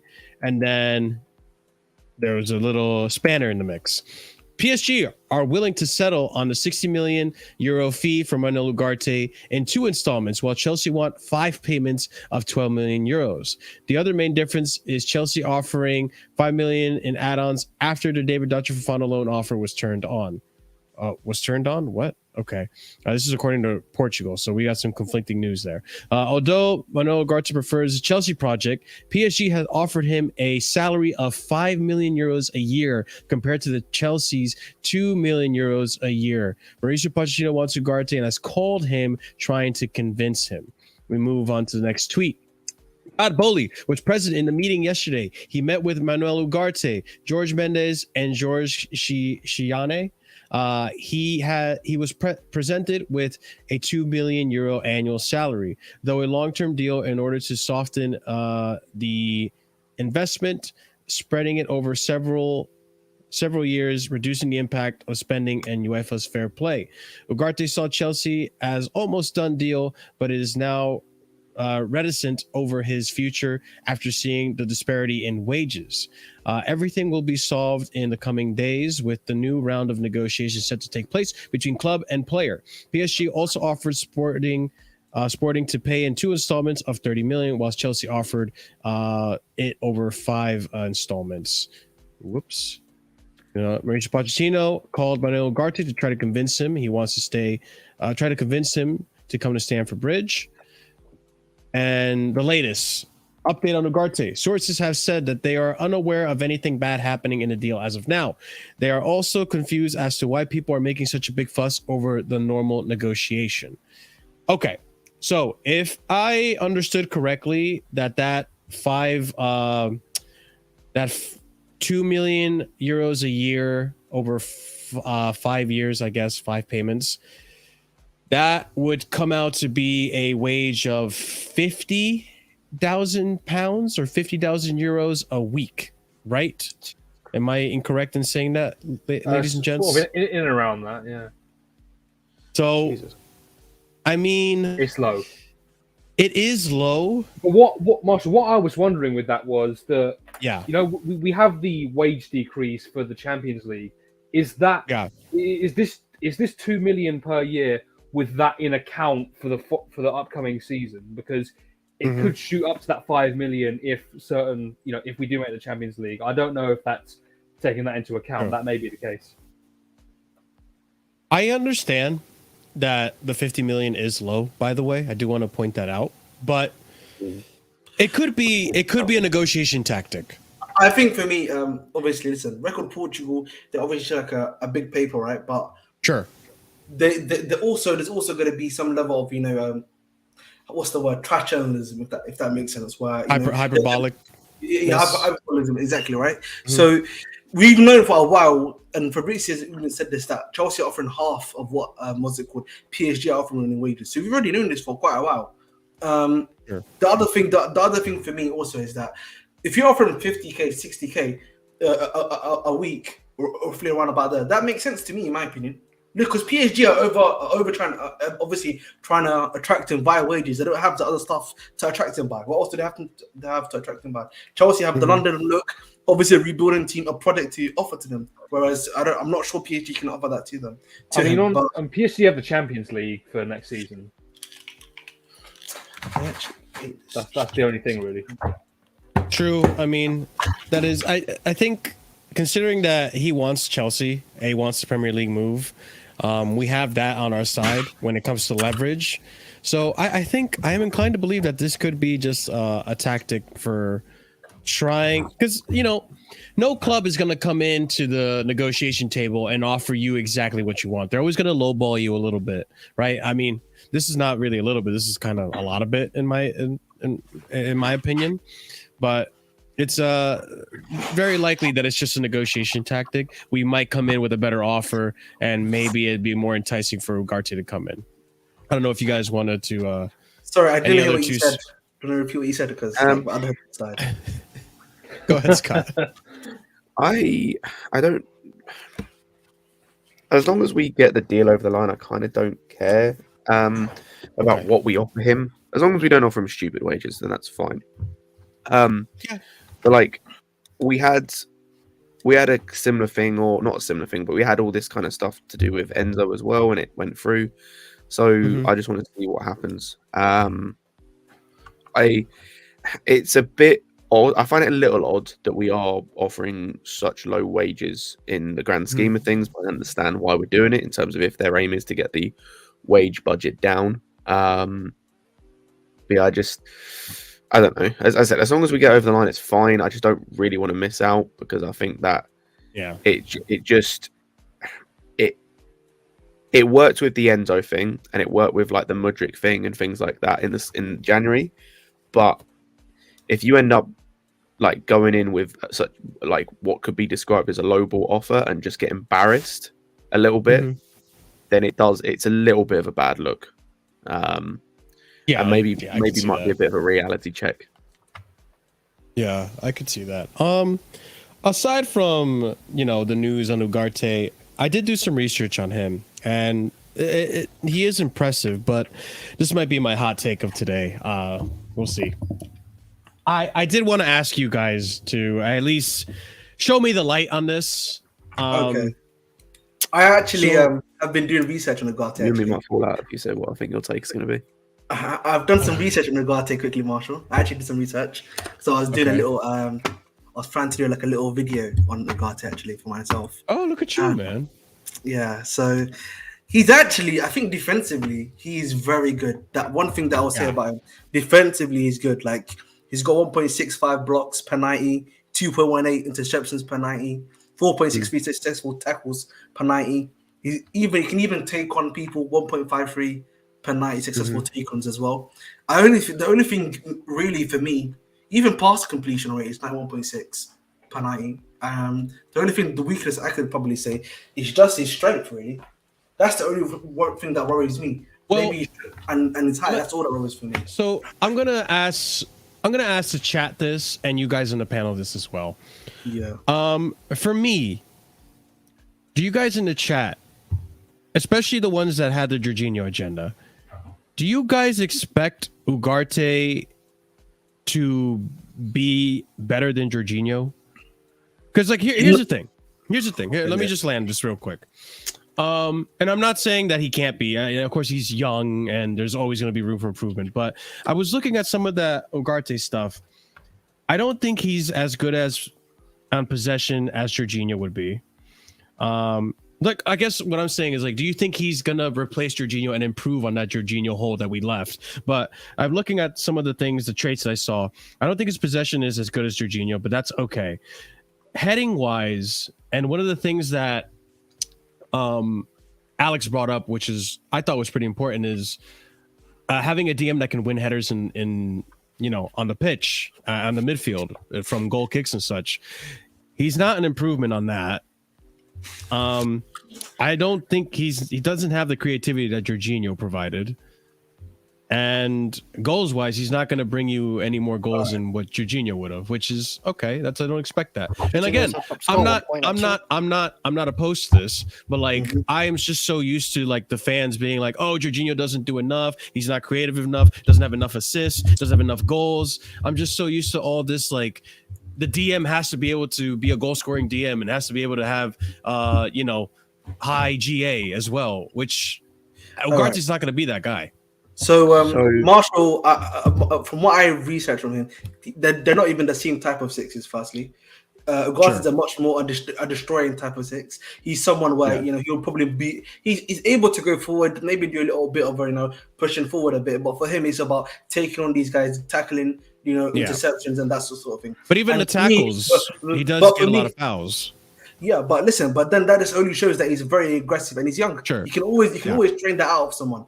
But what I'm trying to say for me is that having Ugarte is better because Enzo, in my opinion, is meant to be the Jorginho replacement. This is what I mean.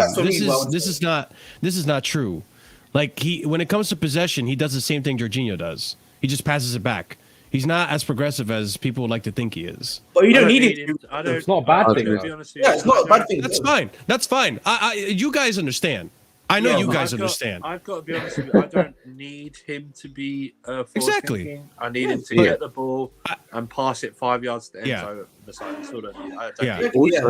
that's what we need. And if he wants to develop him in more of his passing, fine, that can be developed. But the first thought for me, what I've read about this guy, because once again, I've really only seen him in one appearance against Arsenal. So he's more of a point of destroy first, pass later sort of thing. Yeah. And that's what we need, especially in that base if we're going to do that. So he's 21, he can develop, so that would be the other side of his game. He's more physical. We need a more physical presence in there. What Jorginho is, and I like I said, I don't rate Jorginho that much, but I'll defend him. But let's face it, man, physicality wise, he's not the best. Yeah, he definitely's got to be in physicality. We need that in there. So whether it's him, Lavia, Caicedo, any one of those 2 from 3, they all pose a physical presence in the middle of the midfield, which we've been missing by either the person is not that physical or Kante is physical, but he's not. He's breaking down. Kovacic isn't that physical player. Neither is Loftus-Cheek, and neither was Jorginho. Enzo is, but you don't want him to be physical. You want him on the more of the passing side. So, listen. If it happens, it happens. If it's him, if it's Caicedo, if it's Lavia, something like that. Playing with their mic. More of a physical thing. In Not me. I was on mute. The thing with me with Ugarte is he's not a direct replacement to Jorginho, but equally as has been mentioned, he doesn't have to be.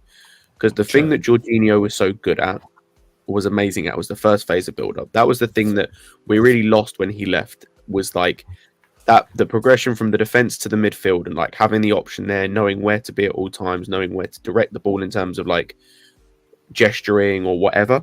Like we lost that with Jorginho. And I'm not saying Ugarte can do that, but as we've seen with other teams this season, mainly Brighton, you can have other players do that first phase of build-up where it doesn't have to be the defensive midfielder or the centre midfielder. You can have the centre-backs do the first phase of build-up. That's what Brighton have done this season. Like, whether it's Webster, whether it's Colwill, whether it's Dunk, whoever, like, that's who does the first phase of build-up, and then they've had midfielders who can be the option, and you can coach that. The main thing that, as Andrew said, the main thing we're missing is everything on the defensive side, because that's not Enzo. That wasn't really Jorginho. Like from the physical side, like he was good at interceptions. He was good at times at, like, if he wasn't getting caught in transition, he was good at positioning himself, but he didn't have the physicality. He didn't have the, if it's going to be a 1v1 challenge or you're going to need a bit of bite in the midfield, that wasn't really him. Sure. And I think Ugarte he's got that side, and I think he has enough on the other side of being decent on the ball, not being exceptional. Yeah, being I like that about him a lot. The dribbling ability, I like a lot. Yeah, and he's got enough of that, being like good on the ball, being able to get out of tight spots, being decent enough in terms of the passing, at least like short range. I don't care if he can pass long. I don't care if he's creative. I don't care if he can't score goals. Like, people need to understand this. I don't know where this idea came from, that your DM needs to score 20 goals a season and have 20 assists. I don't know where that idea came from. Me. I don't understand. I see people bigging up the fact that like Rice scores a bunch of goals. Cool, I don't give a fuck. Audrey. Like I don't care. Like I just don't care. That's a bonus. I care about how you defend, how you are on the ball, stuff like that. Because I don't care. And the thing is as well with the Ugarte thing is, I go back to the Brighton thing, is everyone wants Caicedo this season. This is someone who 2 seasons ago was playing in Ecuador, who for Ecuador plays as the defensive midfielder, and through coaching, he has been shown to have a bit more to his game, or has been coached to have more to his game, where he can be good in possession, he can be a comfortable box-to-box midfielder. And so even though internationally he plays DM, he has been coached to a point where he is good on the ball, he is good in build-up play and this, that, and the other. And I have a feeling Ugarte could have the same thing done to him. Like, that is, for me, that's easier to do. That's easier to coach into him rather than the other side. Like, I'd rather he be where he is now than be in the situation where he's good in build-up, but you have to teach him the defensive side of it. And, like, I'd prefer it to be this way around. Because as we've shown, if you get a good enough manager and you can coach the other side of it. Now that you brought it up, let's also bring Caicedo into this conversation. There's a potential we are targeting him, and there's a potential he could come to the club, but we'll see. it depends on who we sell because of the whole FFP situation. But Brighton manager Roberto De Zerbi told Moises Caicedo in January to stay at the club until June despite huge bids, and then promised to sell him in the summer in case of good proposal. Pack will be respected. Chelsea are still keen on Caicedo, but it's 3-club race, and I believe the other clubs are Liverpool and Arsenal, I think, or Arsenal Liverpool definitely. I and don't know the Arsenal. other team. Yeah. So, listen, back to the Ugarte conversation. I'm all for it. I'm not trying to bring him down by saying like, oh, he's not as good as Jorginho in these aspects, whatever, yada yada. I think he's going to be an excellent DM. I think if we actually manage to get a midfield of Caicedo, Ugarte, and Enzo, sheesh, that's going to be a really good midfield, a really strong midfield. And we have definitely done a good job reconstructed that midfield for years to come, which I know, Andrew, we've talked about how we haven't done that in years. So adding Caicedo into this, if Caicedo were to come to the club, he would be the sitting 6, I would assume, with Ugarte and Enzo as the 8s, right? No, or am I wrong in saying this? It depends what you're going to play, to be honest. If you're going to play a midfield 3 with a sitter, it's going to be Ugarte as the sitter and then Caicedo and Enzo either side of him. Or you could potentially go like a 2 and then a 1 in front, slightly ahead, which would be Enzo slightly ahead of Ugarte and Caicedo. Mm-hmm. It kind of depends on, again, this kind of goes back to the conversation we had earlier of what we're going to play. Like if we do go for a 4-2-3-1, I don't know who starts. I don't know what the plan is for the number 10. I assume it's going to be in Nkunku most of the season. But yeah, it could be that you decide to push him on the limit. I don't know. We don't know what Poch is going to do with a lot of our team next season. Like, yeah, it's just something that we just don't really know what's going to happen. And there's a lot of pieces that can fit really well, but we don't know whether they're going to be like put in the right places and things like that. Yeah, I guess Caicedo's one I definitely want. Caicedo's 100% a guy I want. Like if you get him and Ugarte in as your 2 midfielders, that's an incredible. Like if you can, if you somehow end the window getting Ugarte, Caicedo, potentially Osimhen or whoever we get as striker, and then like I don't even know who we're going for in goal. Maybe Onana, but maybe like a Mamadashvili. Like that's an unreal window for incomings. Then it's all about the outgoings. But as an incoming window, that's incredible. Where's your faith? Do you think it's going to happen? Yes. I don't think Caicedo's going to happen. You know, I'll be honest with the Caicedo one. No, but I do think we're going to get 3 midfielders. I actually think we're going to get 3 midfielders. I think Caicedo is going to happen. I do as well. I'll tell you why. Arsenal are all in on Rice. I don't think they're going to go for a second pricey midfielder in Caicedo. It seems that Liverpool. What about if Bayern happens? What's up? Rice isn't going to Bayern. They don't pay 90 million for a midfielder. They just won't. They're actually willing to pay apparently, according to no, that. they won't. They won't. They never spend that though. Hang on, they won't pay. They won't pay for a big time striker. They're not going to pay 90 million for a midfielder. They just don't do that. They don't pay 90 million pounds for a midfielder. They get them through the Bundesliga system. Liverpool are going to sign McAllister. Looks like they're in for Kone, and they'll probably that'll be it for them. United are buying Mount. City are buying. City aren't going to go for. Can we get to Mount after this, please? Because I think everyone's waiting for us to talk to Mount. 100%. Come on, yes, Marshall. Come on. And City aren't gonna go for him. So Spurs aren't gonna buy Caicedo. No chance. So I think Caicedo will get done. The way if you have, and whatever you say about him, everyone still watches him. You still watch him. Whatever you say about Fabrizio Romano, when he talks about Caicedo and Chelsea, it's not an alternative to Ugarte. It's an add-on to Ugarte. It's not an alternative. Okay, I think it will get done.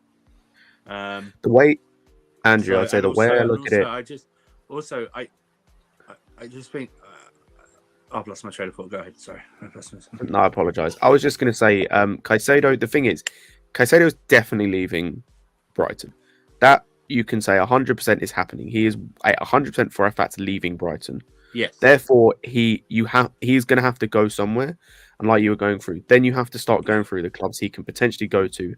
And the clubs he can go to are actually quite small. The pool of clubs is quite slim because of either other targets or things like that. Yeah. So, and also just to address Trevor Smith in the chat, I don't know what fan you are. I think the way you say, are you a Chelsea fan? I'm not I'm sorry. I apologize if you are. But he's a Chelsea fan. Yeah. How do you define a big time player? Because what big players are out there that we are realistically going to sign or up for sale? I mean, to be honest though, Trevor, also to address this comment, we went in with a lowball offer for Enzo and we ended up getting him regardless. So I don't think it matters. I think it's all negotiation tactics at the end of the day. If you want to look on it, these guys are linked to players. The players that they're heavily linked to and they go in for, I think they've got every single one.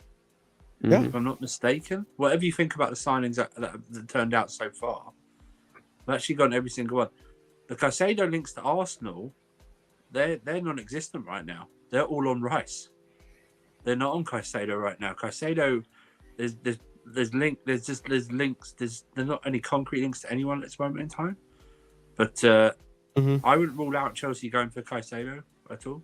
Sure. I think we're in for him. Like I say, look how many midfielders we're getting rid of, or potentially getting rid of. We haven't even mentioned Gallagher, who I think will be one to go as well.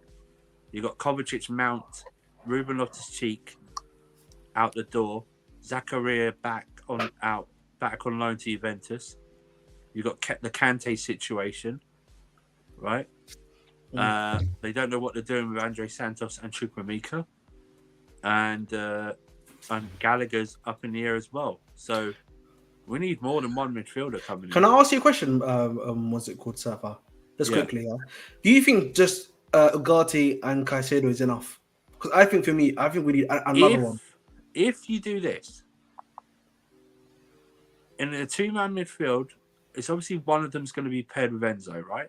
And you can rotate with the three of them and add another one. Now, whether that other one is, say, an Andre Santos or a Chukwuemeka or something like that, then you've got four, right? For those two positions. Remember, we're playing once a week. Yeah? So we don't need, unless there's a big injury crisis, we don't need a lot of options in that area. Four would be enough for those two positions, right? My main concern would be going forward what happens with, and that's why I was fine with getting Joao Felix on loan, not buying him. What happens to the position with Nkuku's position, right? What's the backup for that position? would be my question. But then again, you could say, well, you could change formation to a flat 4-3-3 if anything was to happen to him or something like that. So I think we're fine. I think those two. I think there's definitely two has to come in. Whether it's any combination of Ugarte, Lavia, or Caicedo, two of them have to come in because it looks like we're going to need them essentially because we're getting rid of our midfield. So For sure. And, we'll definitely be keeping a close eye on the whole Ugarte situation. We'll see what happens, and we'll touch back on this and touch back on the midfield options as well, because there's plenty that I want to ask you guys and discuss in regards to the midfield as well. But, okay, this is the moment you've all been waiting for. I did not expect this, so we moved it forward to this point of the show. And everyone here wants to leave me, so might as well get this over and done with. I'm just kidding, by the way. Before we do that, smash that like button, share the show, do all that fun stuff, all the admin stuff that helps out the channel. Please do so, and subscribe if you haven't done so already. All right, we wrap up the news. We're gonna be wrapping up a lot of news in a nice congested 2-hour-long show for you guys all summer window. So go ahead and do so for me. But let's go ahead and get the drum roll going. Mason Mount to United. All right, let's discuss this real quick. Let's lead up to what has happened in the last hour. Chelsea failed to agree a deal for whatever reason regarding Mount, and a lot of water has gone under the bridge. before we move on, a source has told Football London that just before the FIFA World Cup that took place last year, Mount was optimistic on an agreement could be reached. In fact, there was an understanding to see eye to eye on an agreement with Todd Boehly and Koulibaly, where imaging rights, which have proved to be a big obstacle in negotiations were agreed on. However, when he arrived back to the World Cup, the offer was no longer on the table. Someone had mentioned that this could give a lot of credence to what Harry was saying about the whole Pepsi sponsorship and stuff. Oh yeah. So it could be, he could have had a point there. So let's go on. We move to the next tweet. Chelsea are still asking for no less than £70 million for Mason Mount, coming from Fabrizio Romano. We move to the next topic. Miguel Delaney reporting Man United do not want to go as high as £55 million for Mason Mount because of their own summer budget is open to change with the takeover. But it is felt a deal will eventually be done despite the club's currently being some way off agreement. Paul Scholes had a little bit of a 2 cents to say here. Look, I like Mason Mount, but does he do enough? I thought when he first came into the scene, they got a new Frank Lampard. I know we talked before about not comparing players to these types. Obviously, the Lampard comparisons and Paul Scholes not being impressed. So Manchester United. Just quickly, guys. England versus Italy under 20s tournament. Chukwuemeka versus Cassidy. Italy have won that game 2-1. Chukwuemeka came back for one game and is already gone out the table. So what a great time for him. What a fantastic. That's crazy. Absolute waste of space. Anyway, we'll talk about Frank Lampard. We'll talk about Frank Lampard next, Casually FC, if we even have time. But yeah, we'll bring it up. We'll bring it back. Manchester United are really pushing behind the scenes to sign Mason Mount, according to Fabrizio Romano. Manchester United are advancing over a deal for Mason Mount, but Mauricio Pochettino could still convince him to sign a new contract. And today, while on the stream, we got this tweet. Breaking. Manchester United have agreed personal terms with Mason Mount and are now expected to sign the Chelsea midfielder. What those personal terms are, no one knows quite yet. Fuck this. It's pretty legit. Jesus Christ. This is coming from the Telegraph. Wow, man. This is coming from the Telegraph. The denial is beautiful. I know. Listen, it's done. It's happening. Mason Mount is leaving. It's about done. It's just before we get into the positive side, I will say just to put a slight pause on it. The personal terms are the easy bit of the deal. I'll say that. Yeah. Personal terms. They're the easiest part to do. But at the same time, sayonara, motherfucker. I would just say, I said 55 to 85. I think he'll eventually go for like 65, in my opinion. I think that's reasonable. Maybe even like 60. Maybe it gets to 65. Maybe it'll be like 65 and add-ons or something. That stupid new thing that's in there now. Do you know what I mean? So, Flawless. What's Flawless saying? He's got a Q&A later today, so he'll be on that one. No, but I've been muted. I've just been in a couple of Man United spaces, and it's amazing how now the Man United fans are trying to convince themselves that this is a good thing. Yeah, the same people who I heard were complaining about it a week ago are the same people now I'm hearing in spaces trying to convince themselves it's a good thing. Listen, I'm not one of those ones who think he won't do well. I think he'll do well wherever he goes. So I have no issue with that. I just think looking at how Poch usually plays in a 4-2-3-1, he hasn't fit anywhere. He literally does not fit anywhere. No good in a 2, no good in a 10, no good out wide. Okay? He didn't want to stay here. If he wanted to stay here, he would have signed a contract.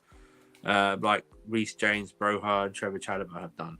So we can't afford and we cannot wait for players to make up their mind that have got a 1 year left on their contract. If he doesn't want to stay here, then you need to get them out. The same with Kovacic. They need to go. This is the whole point. This squad needs to be trimmed a lot. And he is one of the biggest, if not the biggest, sellable asset we have in the club at this moment in time. And on a personal thing, I think it'd be. Let me say this. I think for a portion of the Chelsea fan base, it will be a good thing mentally because we don't have to. We still will hear them, but we don't have to debate him anymore in the team. Please. We don't have to go mount in, mount out, mount this, mount that, do this, do that. I am pleased he's going. I hope he has a good career in the sense he gets what he wants in terms of playing rights. I hope he's not successful. So I don't want that. I don't want him to be successful where he goes. But if he's not going to stay here, he doesn't want to stay here, then he has to go. We've lost bigger and better players, and we're still here. Nutrients in Cuckoo. Thank you very much, Alan. Nutrients in Cuckoo. There we go. There we go. Yeah. He's got to go there. That's good. I like that.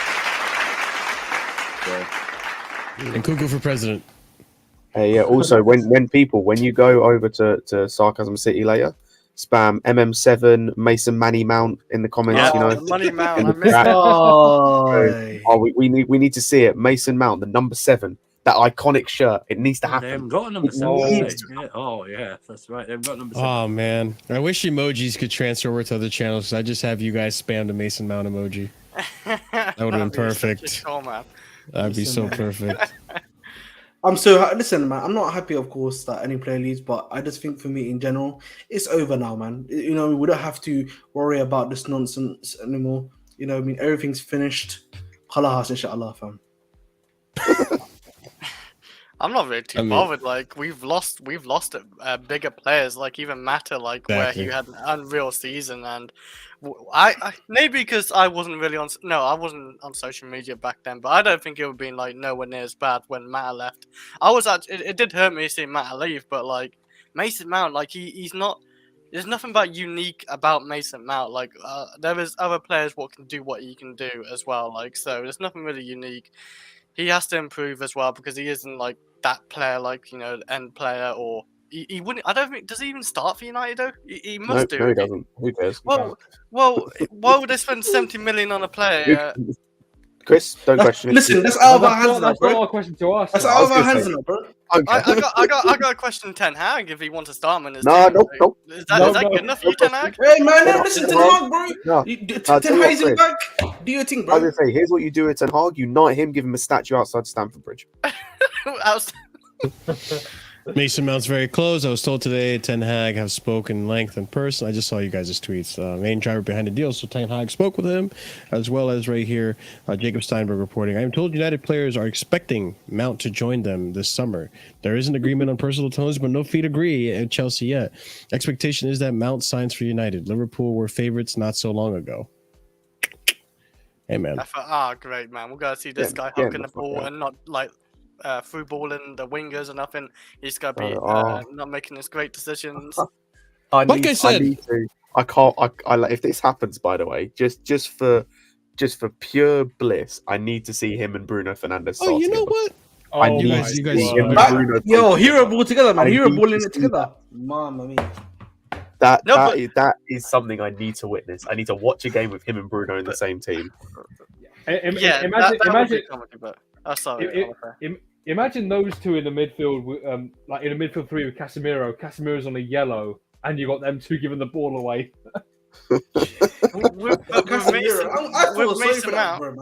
Mason Mount doesn't always do that hero ball. There's a lot of times where, you remember where Felix in the Fulham game, it was his first game, Felix made that amazing run, and Mason Mount was too busy looking at the ground and the ball, not looking around him. He's just dribbling with it forward, just doing nothing. And then he finally passed it kind of sideways backwards. This is the best. The hero ball is more his shooting from outside the box. Yeah, that's what it is. Yeah. I don't know what, we don't care, man. We don't care, man. That's their problem. That's their problem. That's their problem. I don't mind them, but I guess my main takeaway from this is I'd just like to commend the ownership for not folding to the fan outrage and the PR behind Mount. Like Andrew has said, his PR is generational, and we've seen it in the past with the old regime. There was a lot of there was a lot of this kind of like outrage noise around Hudson-Odoi going to Bayern. They caved in on that and gave him 120k. You know, these guys have stood their ground here, and I think that's admirable. You know, go to show that we aren't pushovers as a football club. Mm-hmm. Yeah. I appreciate it. It's good. This Caicedo guy is getting better hyped, you know. Like even like there's some Chelsea, the Is Chelsea he the report. top goal scorer? The Chelsea report for the Athletic was saying this guy is keep cooking right now. So he must be cooking something, bro. Isn't he You know, top goal scorer in the tournament? Yeah, I think he's top goal scorer in the tournament as well. Yeah. He was supposedly very good at Reading as well, despite their situation being relegated. Yeah, man. Interesting, man. I haven't taken this in. I can't believe he's gone. Is that I can hear you smiling from ear to ear, man. Oh, I'm so happy, you know. I'm so It's happy. so giddy. It's unbelievable, bro. That you have no idea how good it's gonna feel when I see him in that United shirt. That like seeing him in that United shirt, bro. If he has that number 7 or even the number 18, give him Paul Scholes' number. Do it. Like Casemiro celebrating. You know what? That gives me an idea, Scott. I could give my brother as a gift like a Man United shirt with the Mason Man on the back. That could he doesn't rate Mason Man either. Do it. Yeah. I can't That's wait. good. I can't wait. I just can't wait. This guy is Are you guys surprised that it wasn't Liverpool? Well, Yes. If Harry's conspiracy theory holds, with them not being in the UCL, then no, I'm not surprised. The other thing I wanted to don't ask think you guys like too. Harry. So I'll throw 2 questions. Are you guys surprised that it's not Liverpool? And also, do you think he actually fits United better than Liverpool or Arsenal for that matter? It's surprising he's not joining Liverpool, but it's also not surprising because I don't think from a financial standpoint it ever really made sense for them. No. Especially with that, like Thuram, Scott. if they get Thuram, I can't lie. If they get Thuram, that's unreal. Yeah, they're literally going after guys that are like similar to us in age range, and obviously you can offer those guys. You don't have to offer those guys what 300k a week. That's what problem. They're literally about to get a better player than they're about to get a better player than Mount for about the same money or less than the money that they're paying. Well, how much would Thuram be? Thuram will probably be 40 million. I think. 40, Yeah, I was saying I saw a report today that they're paying, or that Kone is going to cost them about 30 plus 5 potentially in add-ons. That's been known. Yeah, he's definitely worth. That's what that's.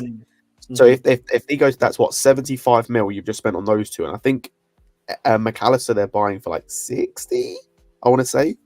Yeah, like, something like that. That's 130 they've spent on 3 midfielders, which like half of that, as we just said, like they'd be spending the same price as they would on the other 2 guys, Thuram and Kone, both of who for me suit their team. Well, not suit their team better, but are a better fit for their team and are all-round better players. I think better midfielders than Mount.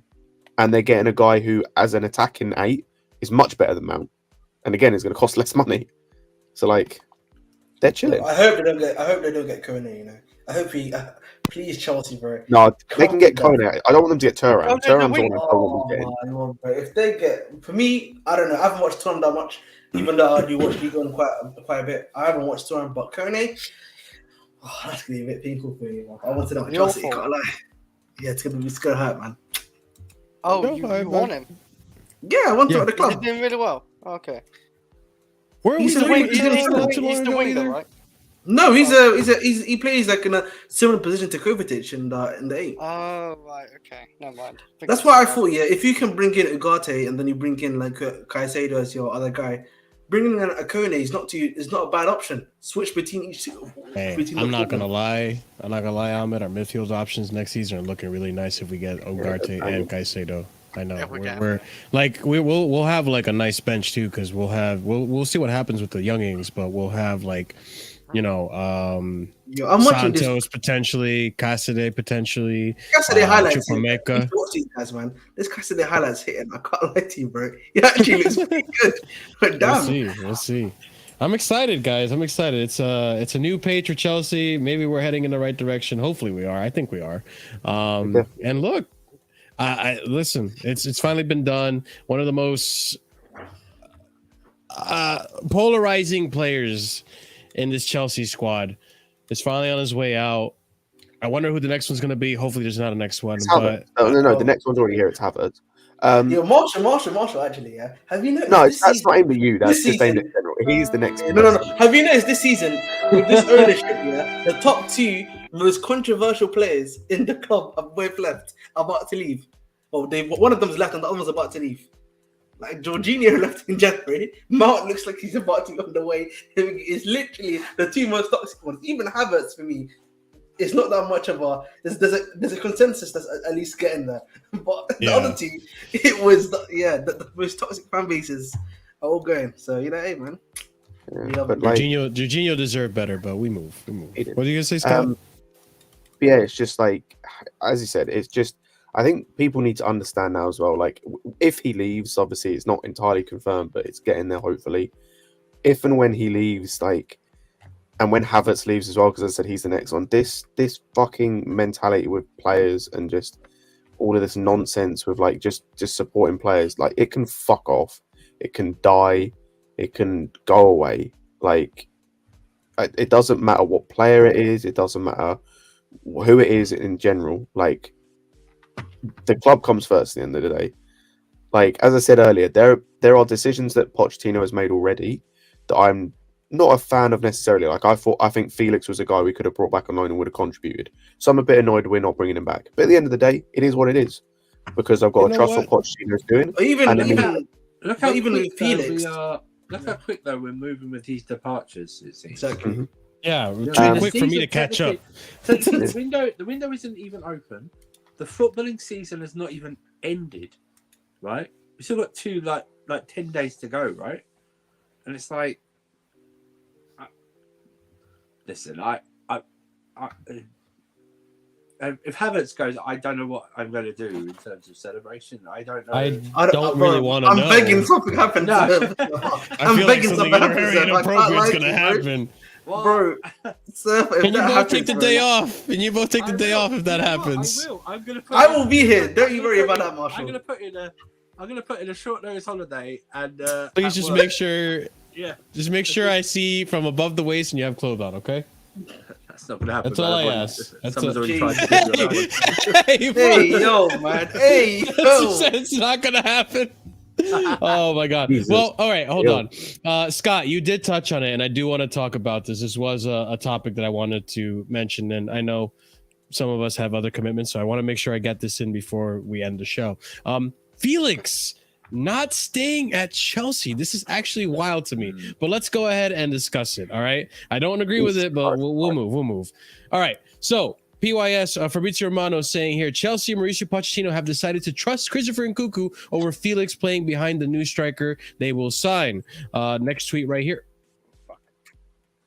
Next tweet. God damn it. Is that next tweet? There's the next tweet. 3rd time's a charm. Let's go. Next tweet. Fabrizio Romano, Joao Felix will not stay at Chelsea next season. Pochettino has decided Joao returns to Athletic. Poor Felix, man. I feel bad for him. We have been informed that Poch does not count with Joao Felix for Chelsea. He will return here. We'll see. We've nothing planned. Atletico president Cerezo has announced. We move on to the next tweet here. Chelsea were happy with Felix, and Felix wanted to stay, but Pochettino had different ideas. Also, because they see Nkunku as a player behind the striker. That's coming from Fabrizio Romano. And one last tweet right here. Mauricio Pochettino wants to keep Kai and views him as part of his plan. This is coming from, Agent Darker. So, listen, I'm not... Okay. You guys know I'm a Havertz stan. I like Havertz, but I'm reasonable about Havertz, okay? I'm very realistic about him. And I did say that I'd rather Havertz go and we keep Felix because Felix has shown me more in terms of like potential than Havertz has. More chances created, better dribbling. He scored, I think his rate of scoring goal, his XGA, I guess you would call it, since he's joined has been a lot better than Havertz this whole season. And, he just looks better.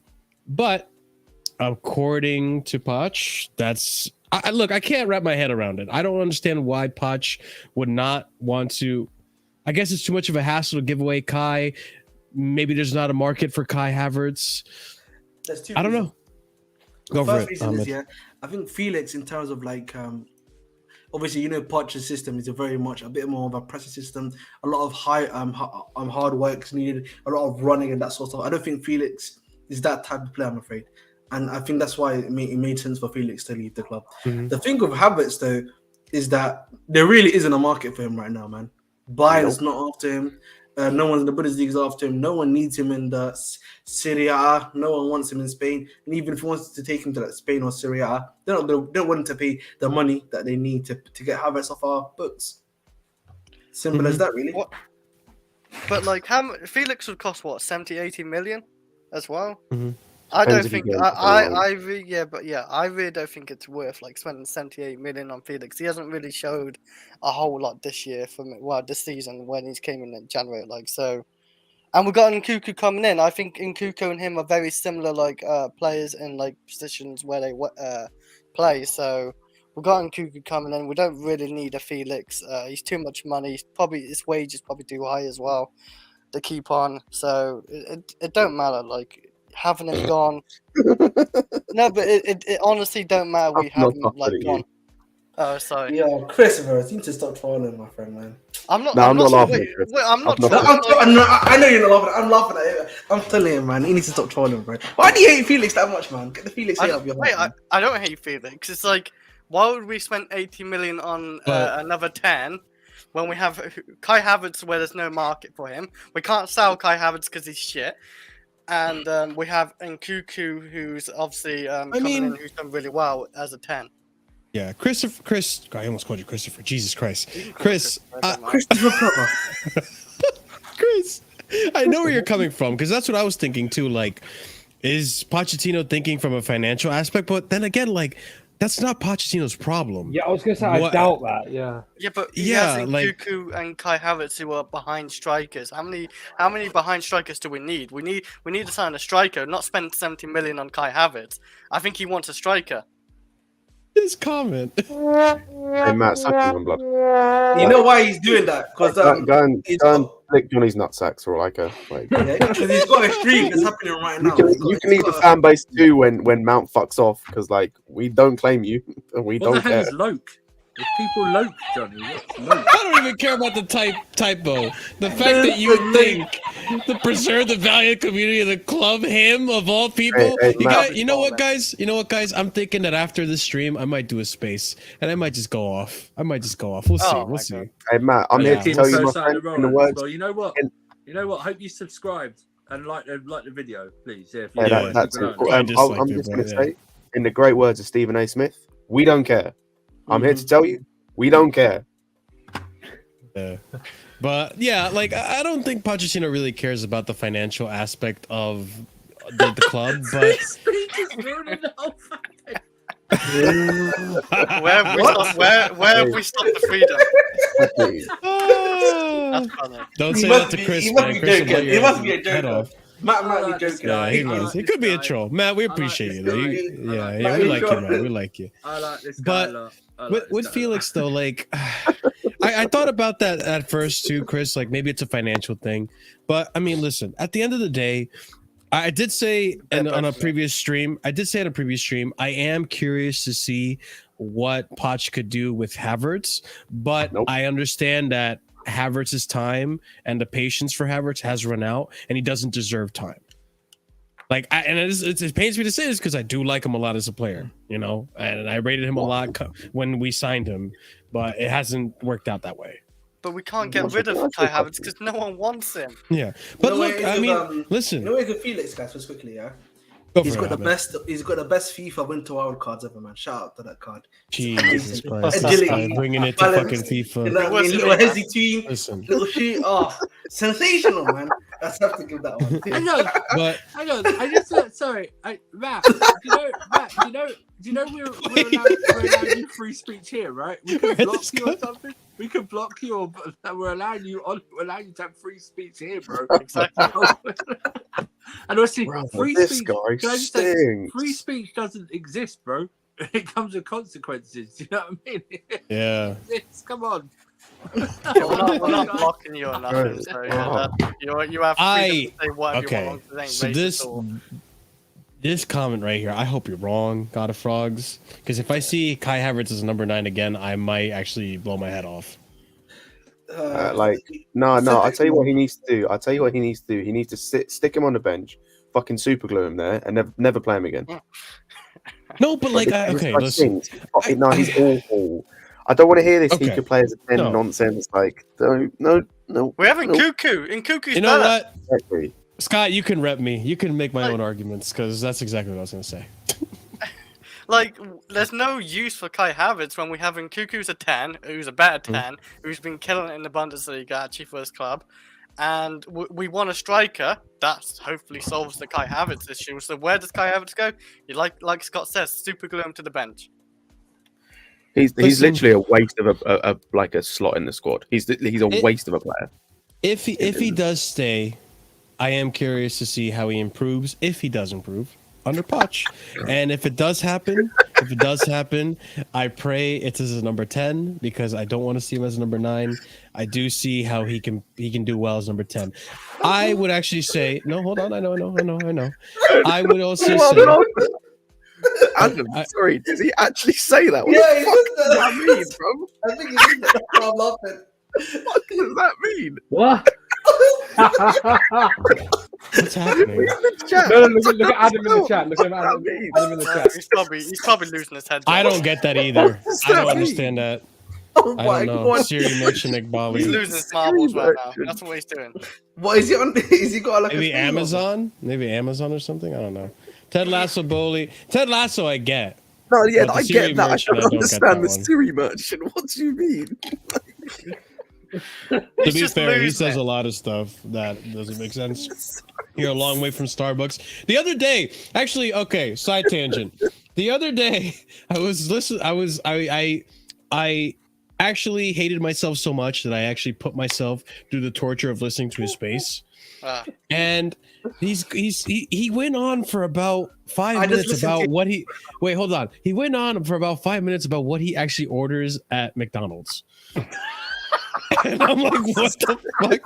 20 nuggets, the burgers. Oh, Jesus. I don't know, man. That the news is fake. He's claiming that the news is fake. Probably. He thinks everyone's brown envelopes. He thinks Fabrizio's a brown envelope. He calls David Ornstein some whatever the fuck. David Hornstein. I don't know what the fuck he calls him. Matt Law, the Villa merchant. Like he calls them all brown envelopes. But then he uses the same exact brown envelopes to spew his nonsense. So listen, guys, if you haven't already realized, like if you're subscribed to Minerals, good for you, man. Like you like a good meme, okay? You haven't That's realised all I'll he's a say. walking contradiction. You haven't realised. Yeah, he's a meme. This guy is a joke. If you like comedy, subscribe to Minerals. Why not? It's the only promo we're gonna give him, you know. Hey. But like, Let's go backstage then, yeah? We'll go backstage. but hey, I'm just saying, like, he's just funny to listen to sometimes. But no, he spews a lot of nonsense. That's just take it with a grain of salt, ladies and gents. Be there for the entertainment value. Don't be there for the facts. Okay, we'll bring you the facts. We'll show you the Twitter. We'll show you the receipts, and we'll hold ourselves accountable, unlike other people. Okay. And by we, I mean me, at least. I don't know about the rest of you guys. We'll see what happens when it going gets tough. I'm seeing Ahmed running away. Okay, I'm just saying. Where am I running? Where am I running? You know, I don't run. I just want to let anyone know I am willing to be paid by brown envelopes. So you want me to spread any propaganda? Cost of living 100%. sucks at the moment. So if you're I a brown said envelope, Yeah, cost of living's hard. Yeah, man. Yeah. I'm fine, man. You know what? Brown, white, Yeah. black, any envelope, man. I'm happy to take it, man. Mhm. But back to the topic with Felix, I do feel bad because he really doesn't want to be Atletico Madrid, Chris. He's expressed multiple times he does not. He's played really bad at Atletico. Well, it doesn't matter what he wants, though. Actually, really, to be honest, he signed a contract. He He has wants to to be like. at Chelsea. I Oh, respect yeah, the fact but- that he wants to be at Chelsea. It might be because he really doesn't want to be at Atletico, but the fact that he wants I to don't be know at if Chelsea, he I doesn't respect it. necessarily not want to be at Atletico. I just don't think he's happy with the situation. I don't think it's he doesn't want to be there. It's the style of I play. think it's He's not happy with Yeah, I think Simeone. that is, I think that's the Simeone thing. It's leaving? just no, Simeone's not leaving. I think I it's thought just he I think it's just a case of like it's just not suiting him. I don't think he necessarily definitely wants to leave. Otherwise, he literally signed a contract extension before he came to us. Yeah. Mhm. Like he signed a contract extension to like True. 2026 or something. But wasn't that because they said to him, like, we can't send you out on loan unless you sign the I contract? thought that was the club, yeah. Either way, he signed a contract extension, right? So like, Yeah. Exactly. Yeah, so he's kind of stuck between a rock and a hard place. Exactly. How can you So- feel sorry for that then? If he re-signed a contract where he I feel- doesn't want to stay. But I feel he sorry was for him in a sense, but like, there's only so far I can feel sorry for him. It's He not is prison, expensive. Come on.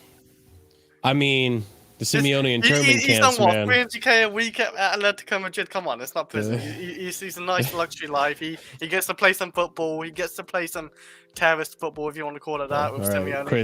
Chris, when you go to Atletico Madrid because you're playing to be Hey, a pro, give me 300k, yeah. I hey, play listen, for. I play for. we'll have you back on the stream and you know. tell me how the Simeone internment camps are, okay, man? I play for Everton for 300k a week. Let me play for Everton. Everton, Everton, they'll send you to war, man. They'll put you on the battlefront, man. If I'm getting paid 300k a week, I'll take it.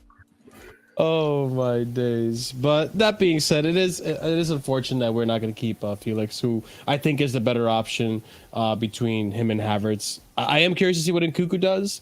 I'm not going to hold my breath. Like, I mean, we'll see what happens. We've had a history of Bundesliga transfers not really working out for Chelsea, but Nkunku could prove us wrong. You never know. He was. We have a scouting department now, and they've, I'm sure, agreed to this as well to continue on with the Nkunku deal.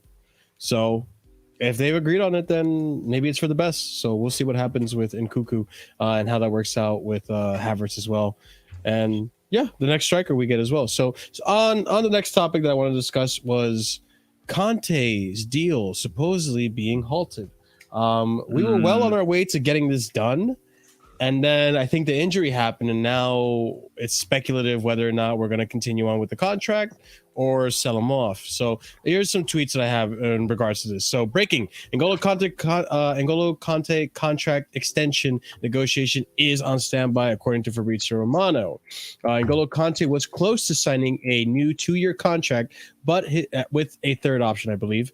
But his Chelsea future again looks unclear, with his deal expiring June 30th, according to Nazar Kinsella. N'Golo Kante is back in doubt after latest injury. It has gone from 90% to 50-50. Wow.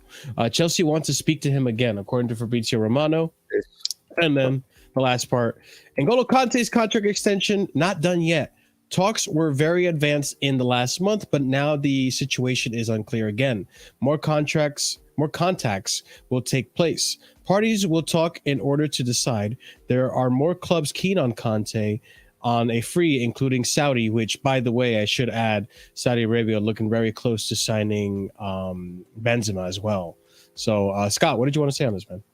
I just say this doesn't surprise me in any way, just because he got injured again. Yeah, exactly, and it's not all his fault. In fact, I don't really blame any of it on him. I blame it on the waste of space we had in the dugout instead. But it's just unfortunate that he's a casualty of that. Like, I'm sorry, we're in the same position now that we were in before, when I was saying all the same things. I'll say the same things I was before. Like, you can't be paying someone 300 grand a week, or as near as makes no difference, to be injured every week, to be injured for half the season. I don't care how good they are. You can't be paying someone 300 grand a week to have half a season of nothing. Totally half agree. a season of injuries. Totally agree. Unfortunately, that's what Scott, like me and Scott, was saying when he came back. It was like we can understand why we were hesitant on him signing a new deal, because we need to see, what's he like back. Now, I agree with Scott that ignoramus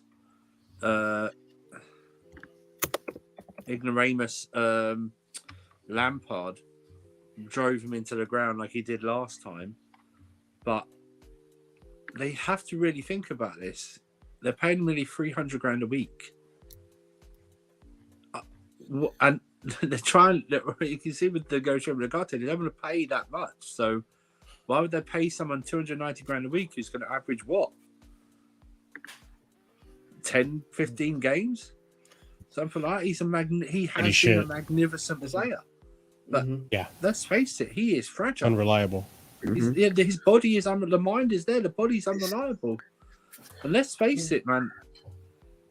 If we are moving with no, we're not acting like he's a dead player. We've just said that. He's broken down.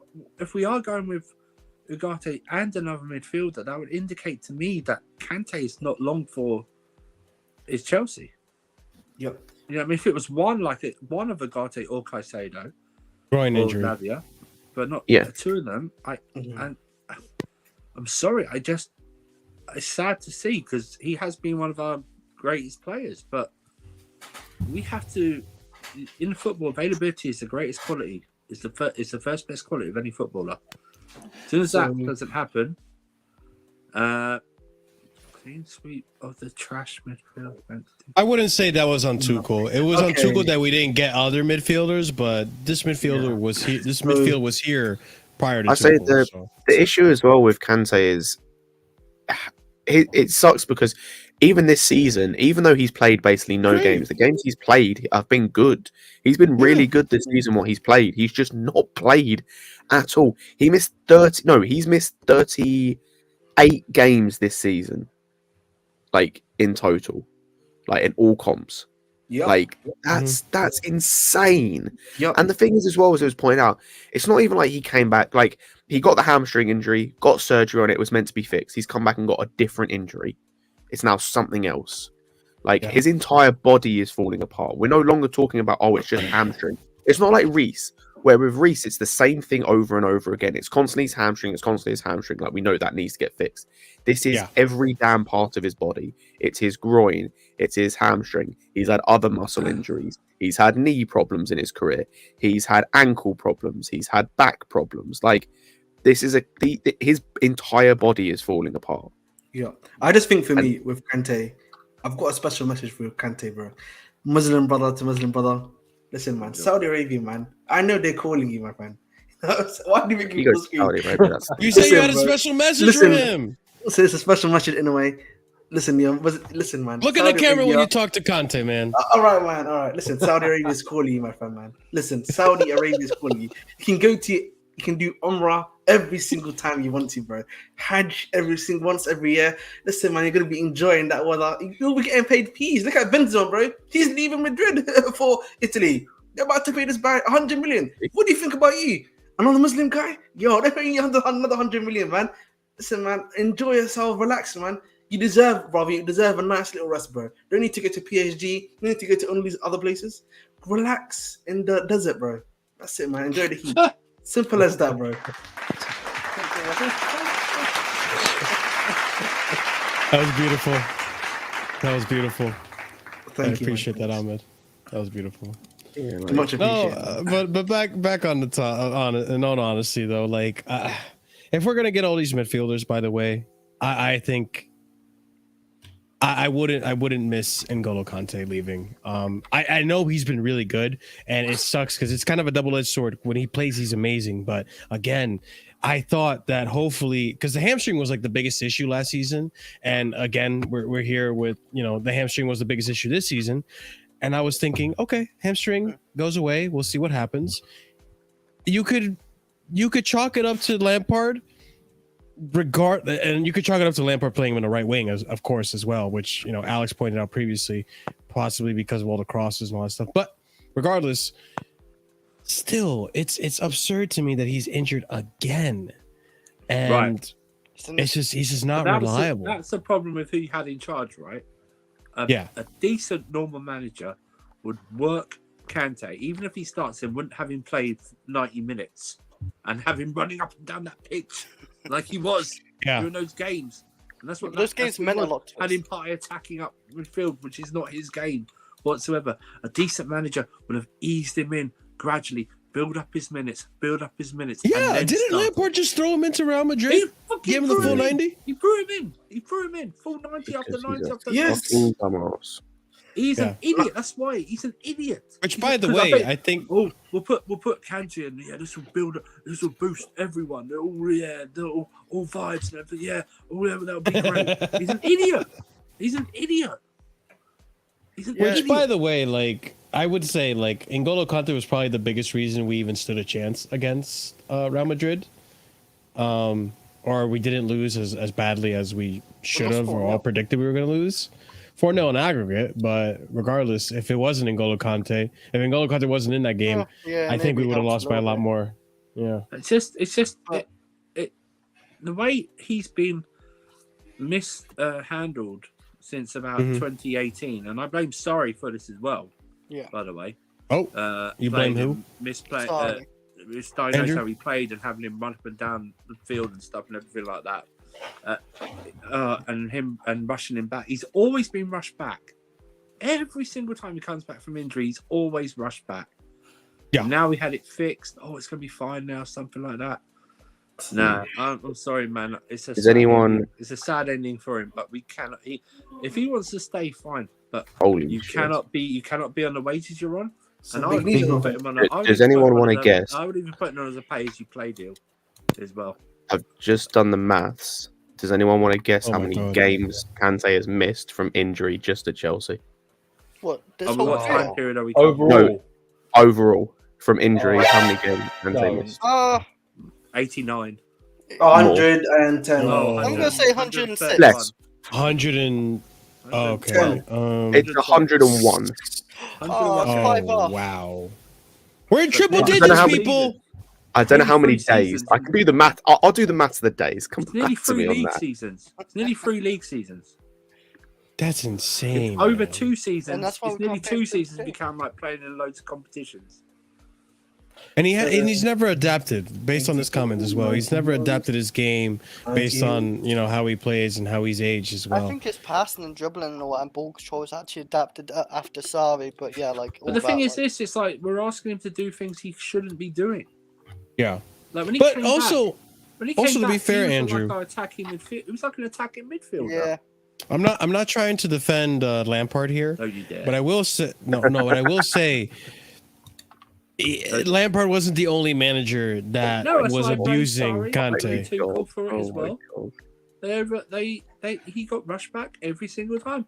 I think. Yep. I think it was Tuchel rushed him back when he just returned to training. Yeah, Tuchel used him so much.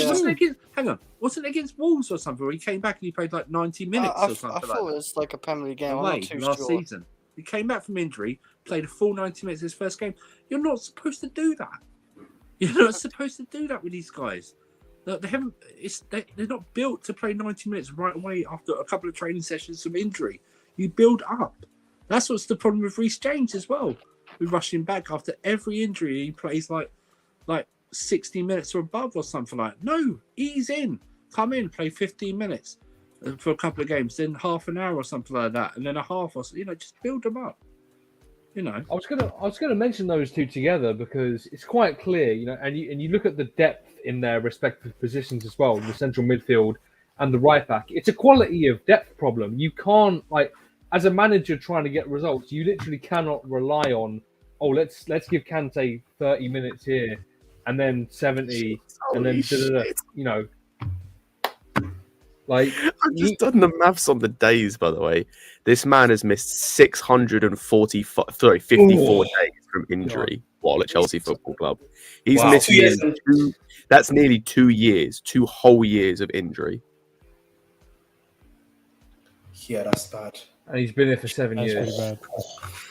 Jesus. Holy sign a new contract with 150k Kante, or you just gotta go to Saudi Arabia like Ahmed said. If you want the money.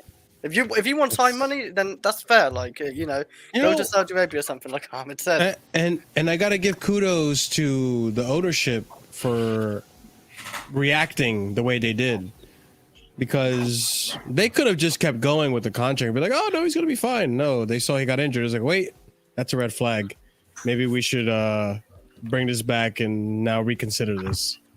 Yeah. So again, kudos to them or whoever's in charge of the contract negotiations. So I'm going to give them credit where credit is due, as much as we have particular people in Chelsea space wanting to only blame everything on the owners. But listen, we move. Let's go on to the next topic. We got 2 more and then we're going to call it a show. Let's talk about some players outs. Oh my God, it'll be a full night, man. Yeah, I know. I'm sorry, Chris. I'm sorry. Listen. It happens, man. Sometimes I can't do it every other week. It stacks up, all right? So anyways, let's go ahead and discuss Christian Pulisic. Juventus are leading the race to sign Christian Pulisic, with Chelsea prepared to offload the forward for a 20 million pound fee this summer. This is according to Mark Ogden, which I believe is one of the people on ESPN, right? Yeah, ESPN. So that's good to hear. Christian Pulisic on his way to Juve. We already heard rumors previously about him going to Juve, but now it's looking like it's going to happen. Mauricio Pochettino, according to Fabrizio Romano, has decided also on Dennis Zakaria, Swiss midfielder set to leave Chelsea in June. He's not part of the plans. Chelsea will not trigger the buy option clause. Zakaria will return to Juve and then will assess his options, which I don't think any of us are surprised. We kind of saw this happening. And then the last one I want to discuss, more updates on AC Milan and Ruben Loftus-Cheek. Fabrizio Romano, AC Milan are close on agreeing terms with Ruben Loftus-Cheek over the long-term contract after direct contact started and revealed 2 weeks ago. Talks between Milan and Chelsea are ongoing to reach full agreement on fee. All parties are hopeful and optimistic. 3 players, all of them going to Italian clubs. So we got Christian Pulisic to Juve for 20 million pounds. Talk to me, Ahmed.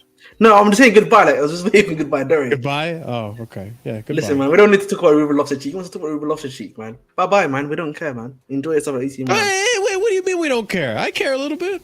I have zero care for Pulisic, Ruben Loftus-Cheek, and Zakaria. Ciao, bene. I have no feelings to Pulisic, yeah. Like. Literally, ciao, bene. If you know what that means, you know what that means. It literally means goodbye, by the way. I'm just saying goodbye. I'm not saying any words. Okay, it sounded. I was worried a second. Bene. It sounds too similar to another so word we in get Spanish. like 20 million for Ruben. Oh, that means bueno. So is that everything? Goodbye. Good riddance. Yeah. Okay. Well, fair enough. What were you saying, Chris? So we're getting 20 million for Ruben. That's quite good. No, actually, 20 million for Christian Pulisic. Probably want his t-shirt sales like us. Oh my god! But it's true. No, but it's true. Like he did sell when he moved to Chelsea. He sold more t-shirt sales and Ronaldo when he moved to Juventus. That was like out there. Like he sold a lot of t-shirts for Chelsea, a lot. And you know what? I'm thankful he can sell a lot of t-shirts, but he didn't really do much. Damn, you're harsh, Chris. Well, what can I really remember? Like he wrote a book about Tuchel and Chelsea, like how he could start. Or True. I'm not gonna. Yeah, I mean that was a bad taste that left in my mouth. Listen, I'm not gonna miss Pulisic either. Listen, I'm American. I have all the reason to be biased about this, but I don't. Listen again. I'm very reasonable here. I'm very grounded. This is what this is the foundations I set for the channel. If at the end of the day, the most important thing is Chelsea. If you're not playing well for Chelsea, then you can go. Yeah. All right. I don't care if you're American. I don't care if you're my favorite player. It needs to work for Chelsea. And yeah, Pulisic. Look, if we can get rid of him for 20 million pounds, I think that's a good deal. That's great. And I don't know where Juve is getting the money from, but hey, I'm not gonna question it. If you want him, get him. He's going to be there with his boy Weston McKennie, Zakaria. What happened? I say Weston McKennie's going back. Did you see he was on? Did you see there's a video of him literally like the day after they got relegated? He was on the Eurostar, like going. Oh yeah, I saw that. You were cooking it. You were cooking it, man. Yo, these Leeds fans are actually ruthless, man. They're ruthless. A bunch of guys, man. They hate him, and I don't understand why. Well, maybe I should watch enough I don't Leeds, really but watch I him. don't. So. He could have been shit. I mean, I don't know. I think he's a good midfielder.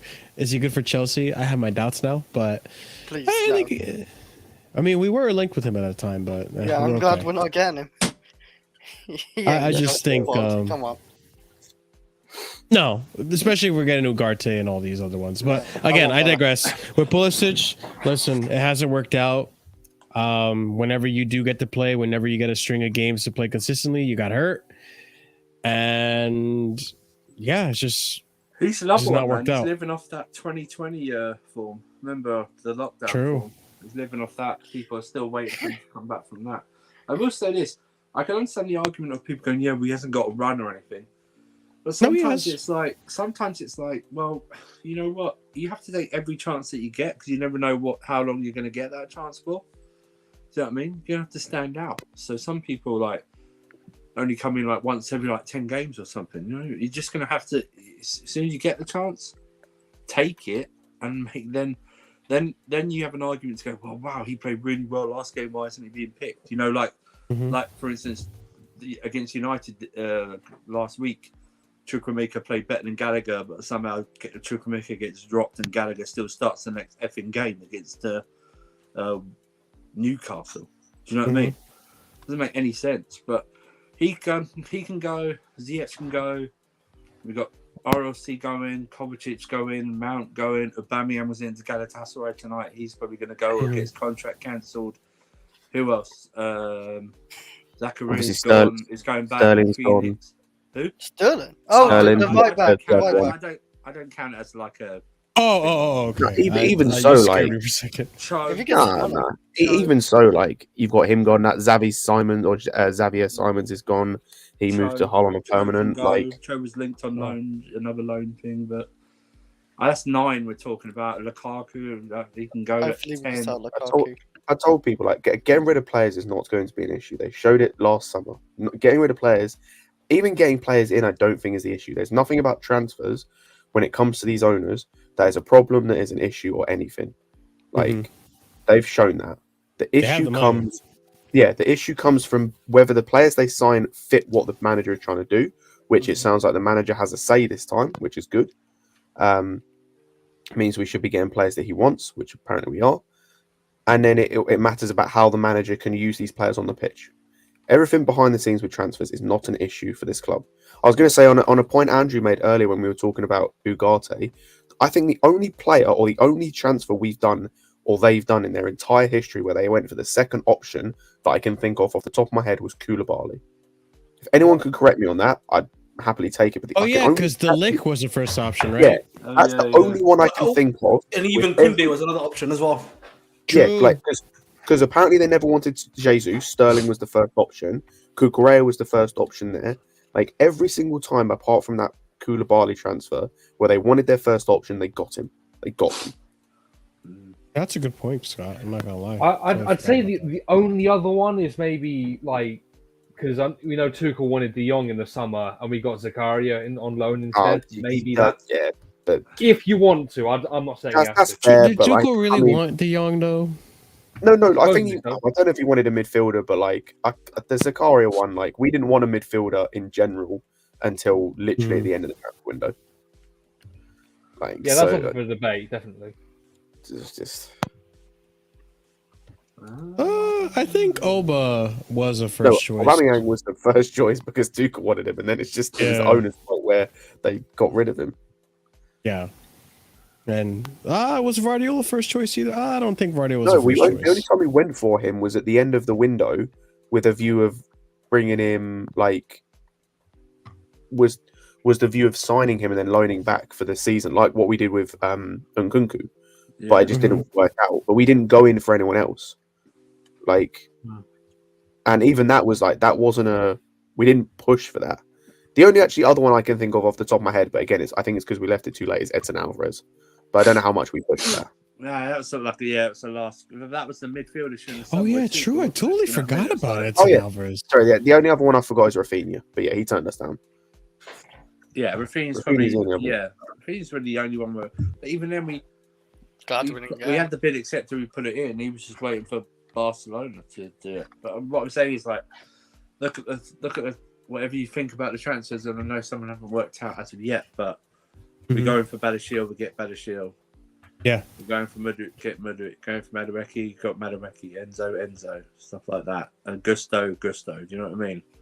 And we got him, and the thing was, you want him, but you have to loan us back. Okay, fine. So we'll pay for him.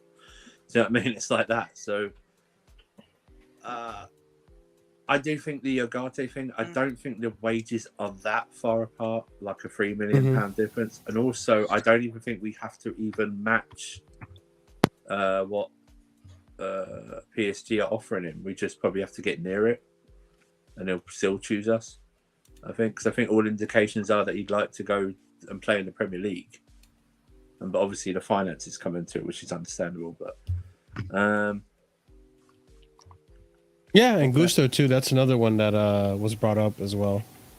We got Gusto. Hopefully he'll do well for us. I think he will. Hopefully, I think he will too. Yeah, just going back to the outgoings, I said I just have no problem. Like these guys can go. We just need to clear so much of this that's shite. ridiculous. Yeah. So let's go ahead. We're going to wrap up the show. We're going to go ahead and end it on this topic, which is not what I wanted to end on, but you know, things happen. So let's go ahead and talk about the LCB situation. So we have two left center backs, Levi Colwill and Koulibaly, to discuss. Let's go ahead and let's got some breaking news here. Breaking go for news about Jose Mourinho literally waited for Anthony Taylor at the back. I saw calling it saying you're a disgrace and everything. Literally, I'll send you the link right now. It's a little mini video. Yeah, please do. So yeah, we have Chelsea Dodgers, Andy Naylor from The Athletic, and The Athletic reporting here. Chelsea don't want to sell Levi Colwill, but there's also concern within the club about his situation. He has 2 years left on his current contract. A new deal has been on the table for a while, but he hasn't shown any desire to sign without assurance that he will play regularly next season.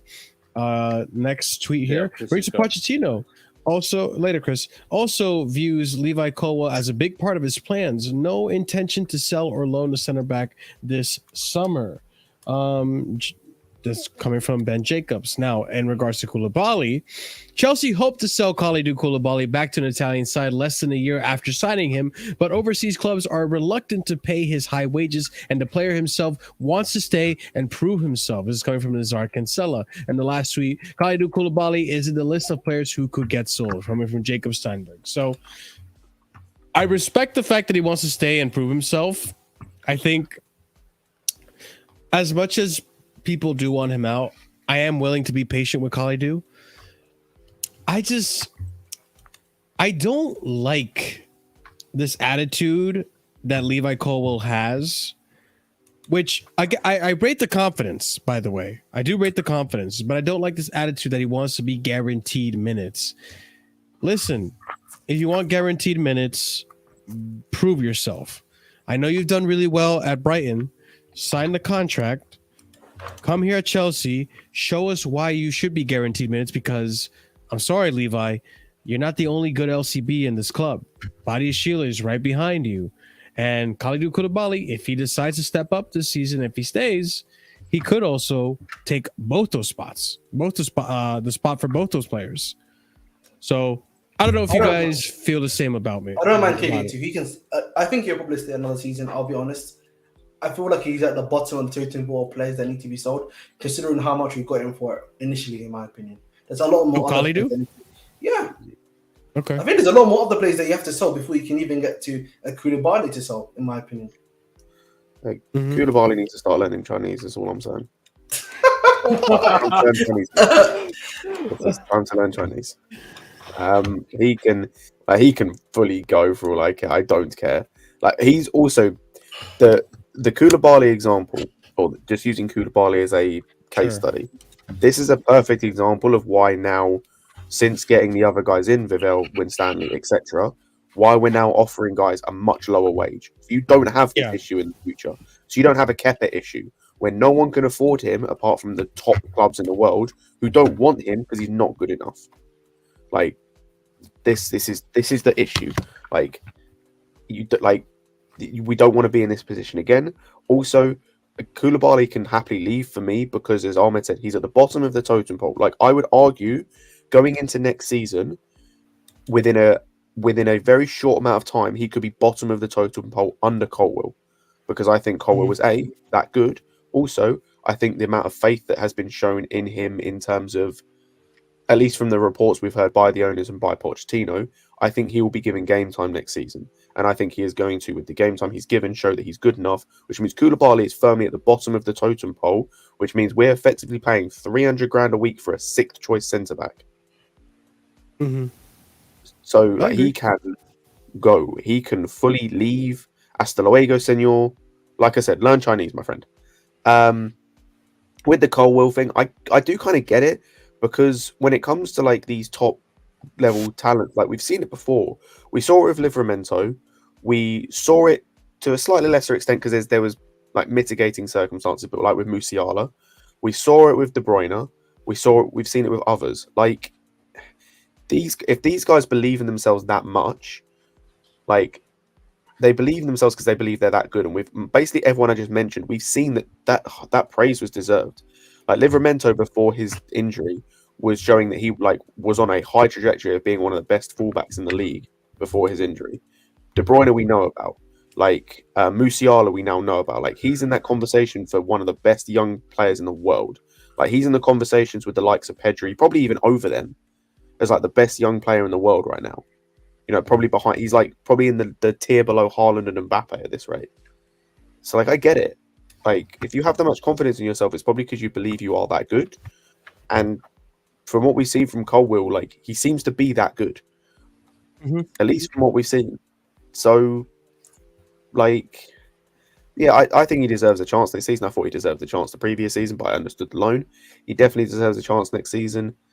And I think as I said, I fully get where he's coming from in terms of like it's a little bit of arrogance. Like I understand. Yeah. But at the same time, the best young players in the world have that arrogance because they believe they're truly that good. And most of them turn out to be that good. I don't necessarily disagree with that statement. I mean, I like his confidence, like I said, but at the same time, man, like, listen, Body Shield is in this club, and game should recognize game, dude. He's been really good at his position. I think with Colwill, he's just got to be reasonable enough to realise that you played well at Brighton, and fair enough, but that's not a ticket to guaranteed success. Because look at how Cucurella has transitioned from that level to these expectations. So he's just got to be realistic enough to sort of accept that. I think we're all here, all of us here, we're all fine with him to demand opportunities. That should be assured to him. It's with the opportunities and taking those opportunities that you assure yourself regular minutes. So I wouldn't go as far as to guarantee minutes, but opportunities, absolutely. If Badiashiel's injury that he has right now is bad enough starting next season, and Colwill has a good preseason, then start with Colwill. That's fair. Yeah, and in the preseason will also be another thing that we'll see that will really show everything. Will really show who is going to be the guy. But that being said, I do want to share this this tweet that Ahmed sent us. Let's listen in on this. We'll end the show on this one. All right. Warning: there is some strong language. Oh, it's fine. It's fine. It's a little- fine. Oh yeah, because we never use watched strong it. language on here. Yeah, because we never use strong language. Yeah, Let's exactly, I think Mourinho's- Mormons on here, aren't we, Ahmed? Jesus. Yeah, man. Mourinho- You know what I mean? Top lads, you know what I'm saying? I think we all Mourinho endorse is the not language of happy. this particular individual. Mourinho is not happy. Let's just say that. It's a fucking disgrace, man. It's a fucking disgrace, man. Ni Rossetti è stato capace di dire che non è. Ni tu sei stato capace. Stop, stop. Fucking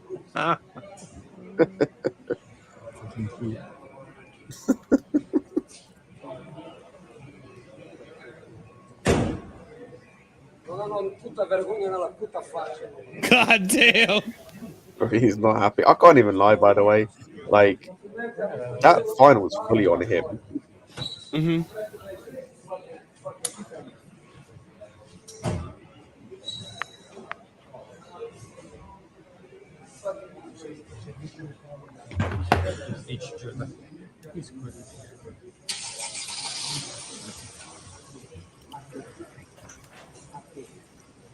I don't even think the ref was that bad. Actually, I watched the No, game. I don't think he was that. I don't think there was any. That's the ref, Anthony Taylor. No, Yeah, like this is the thing. I'm not. Overturned the penalty that was given against Roma. So I was going to I don't say, see like, what the issue is. I'm not Anthony Taylor's biggest fan. Like, in fact, I dislike him as a ref, but he was good. Yeah. Like, Yeah. even the penalty that people said should have been a penalty, that's not on him. That's on the VAR. Like, he was good.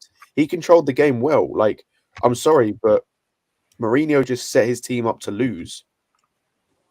That's what it is. It's on him that they lost that. It's not on Anthony Taylor. Hey man, Mourinho's gonna Mourinho. That's all I'll say. But ladies and gents, on that note, congratulations, Sevilla. You won the Europa League. Congratulations. Congratulations, Man United. You're very close to signing Minerals. And yeah, we'll see. Hopefully we get Ugarte. Hopefully things work out for Poch and we get more signings, Caicedo included. We'll be discussing more of that come Sunday, I believe. And yeah, we'll go forward from there. Keep your bell notification turned on so you know when we're gonna stream, because it's transfer season now. You never know when a stream is gonna pop up. It's getting really spicy, man. There's a lot of stuff that I couldn't even fit into the show because otherwise we would have had a 3-hour stream, and I'm not trying to be here for 3 hours. Sorry, I don't think you guys want to be here for 3 hours either. Chelsea Football Club, the communist nation, man. We are communists. You know what I mean? Communism. What? You know what I'm saying? Where is this coming from? End the stream, Dave. End the stream. Hey, smash that like button. Smash that like button. Go. Oh, I get it now. Smash that like button if you believe in freedom of speech. Be sure to leave a comment down below. Let us know what you think. Hey, hey, just a bit. 7 new subs today. We're on 1825, so we're on the right. Appreciate it, you guys. Hey, we're close to 1900, so keep smashing that subscribe. Check out the links below. Maybe I will be doing a Twitter space in 15 minutes. I don't know. We'll see.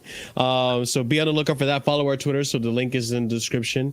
Be sure to check out the comments. Leave a comment down below. Check out our memberships. Big up to all our members who support this channel. Use those emojis if you have them. And yeah, on that note, we're gonna go ahead and raid Flawless, who Send I don't them out know messages. Send them out. Did he start yet? He hasn't started yet? No. All right, he's gonna start any minute now.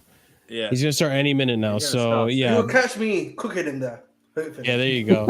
Yeah, and maybe even me. I don't know. We'll see. My night's been very spontaneous, just like this show has been. All right. So go ahead, check out all that stuff, guys. I appreciate the support. I appreciate the attendance. Thank you to the panel as well. But guys, we'll be back guaranteed Sunday for more Casually FC and more content.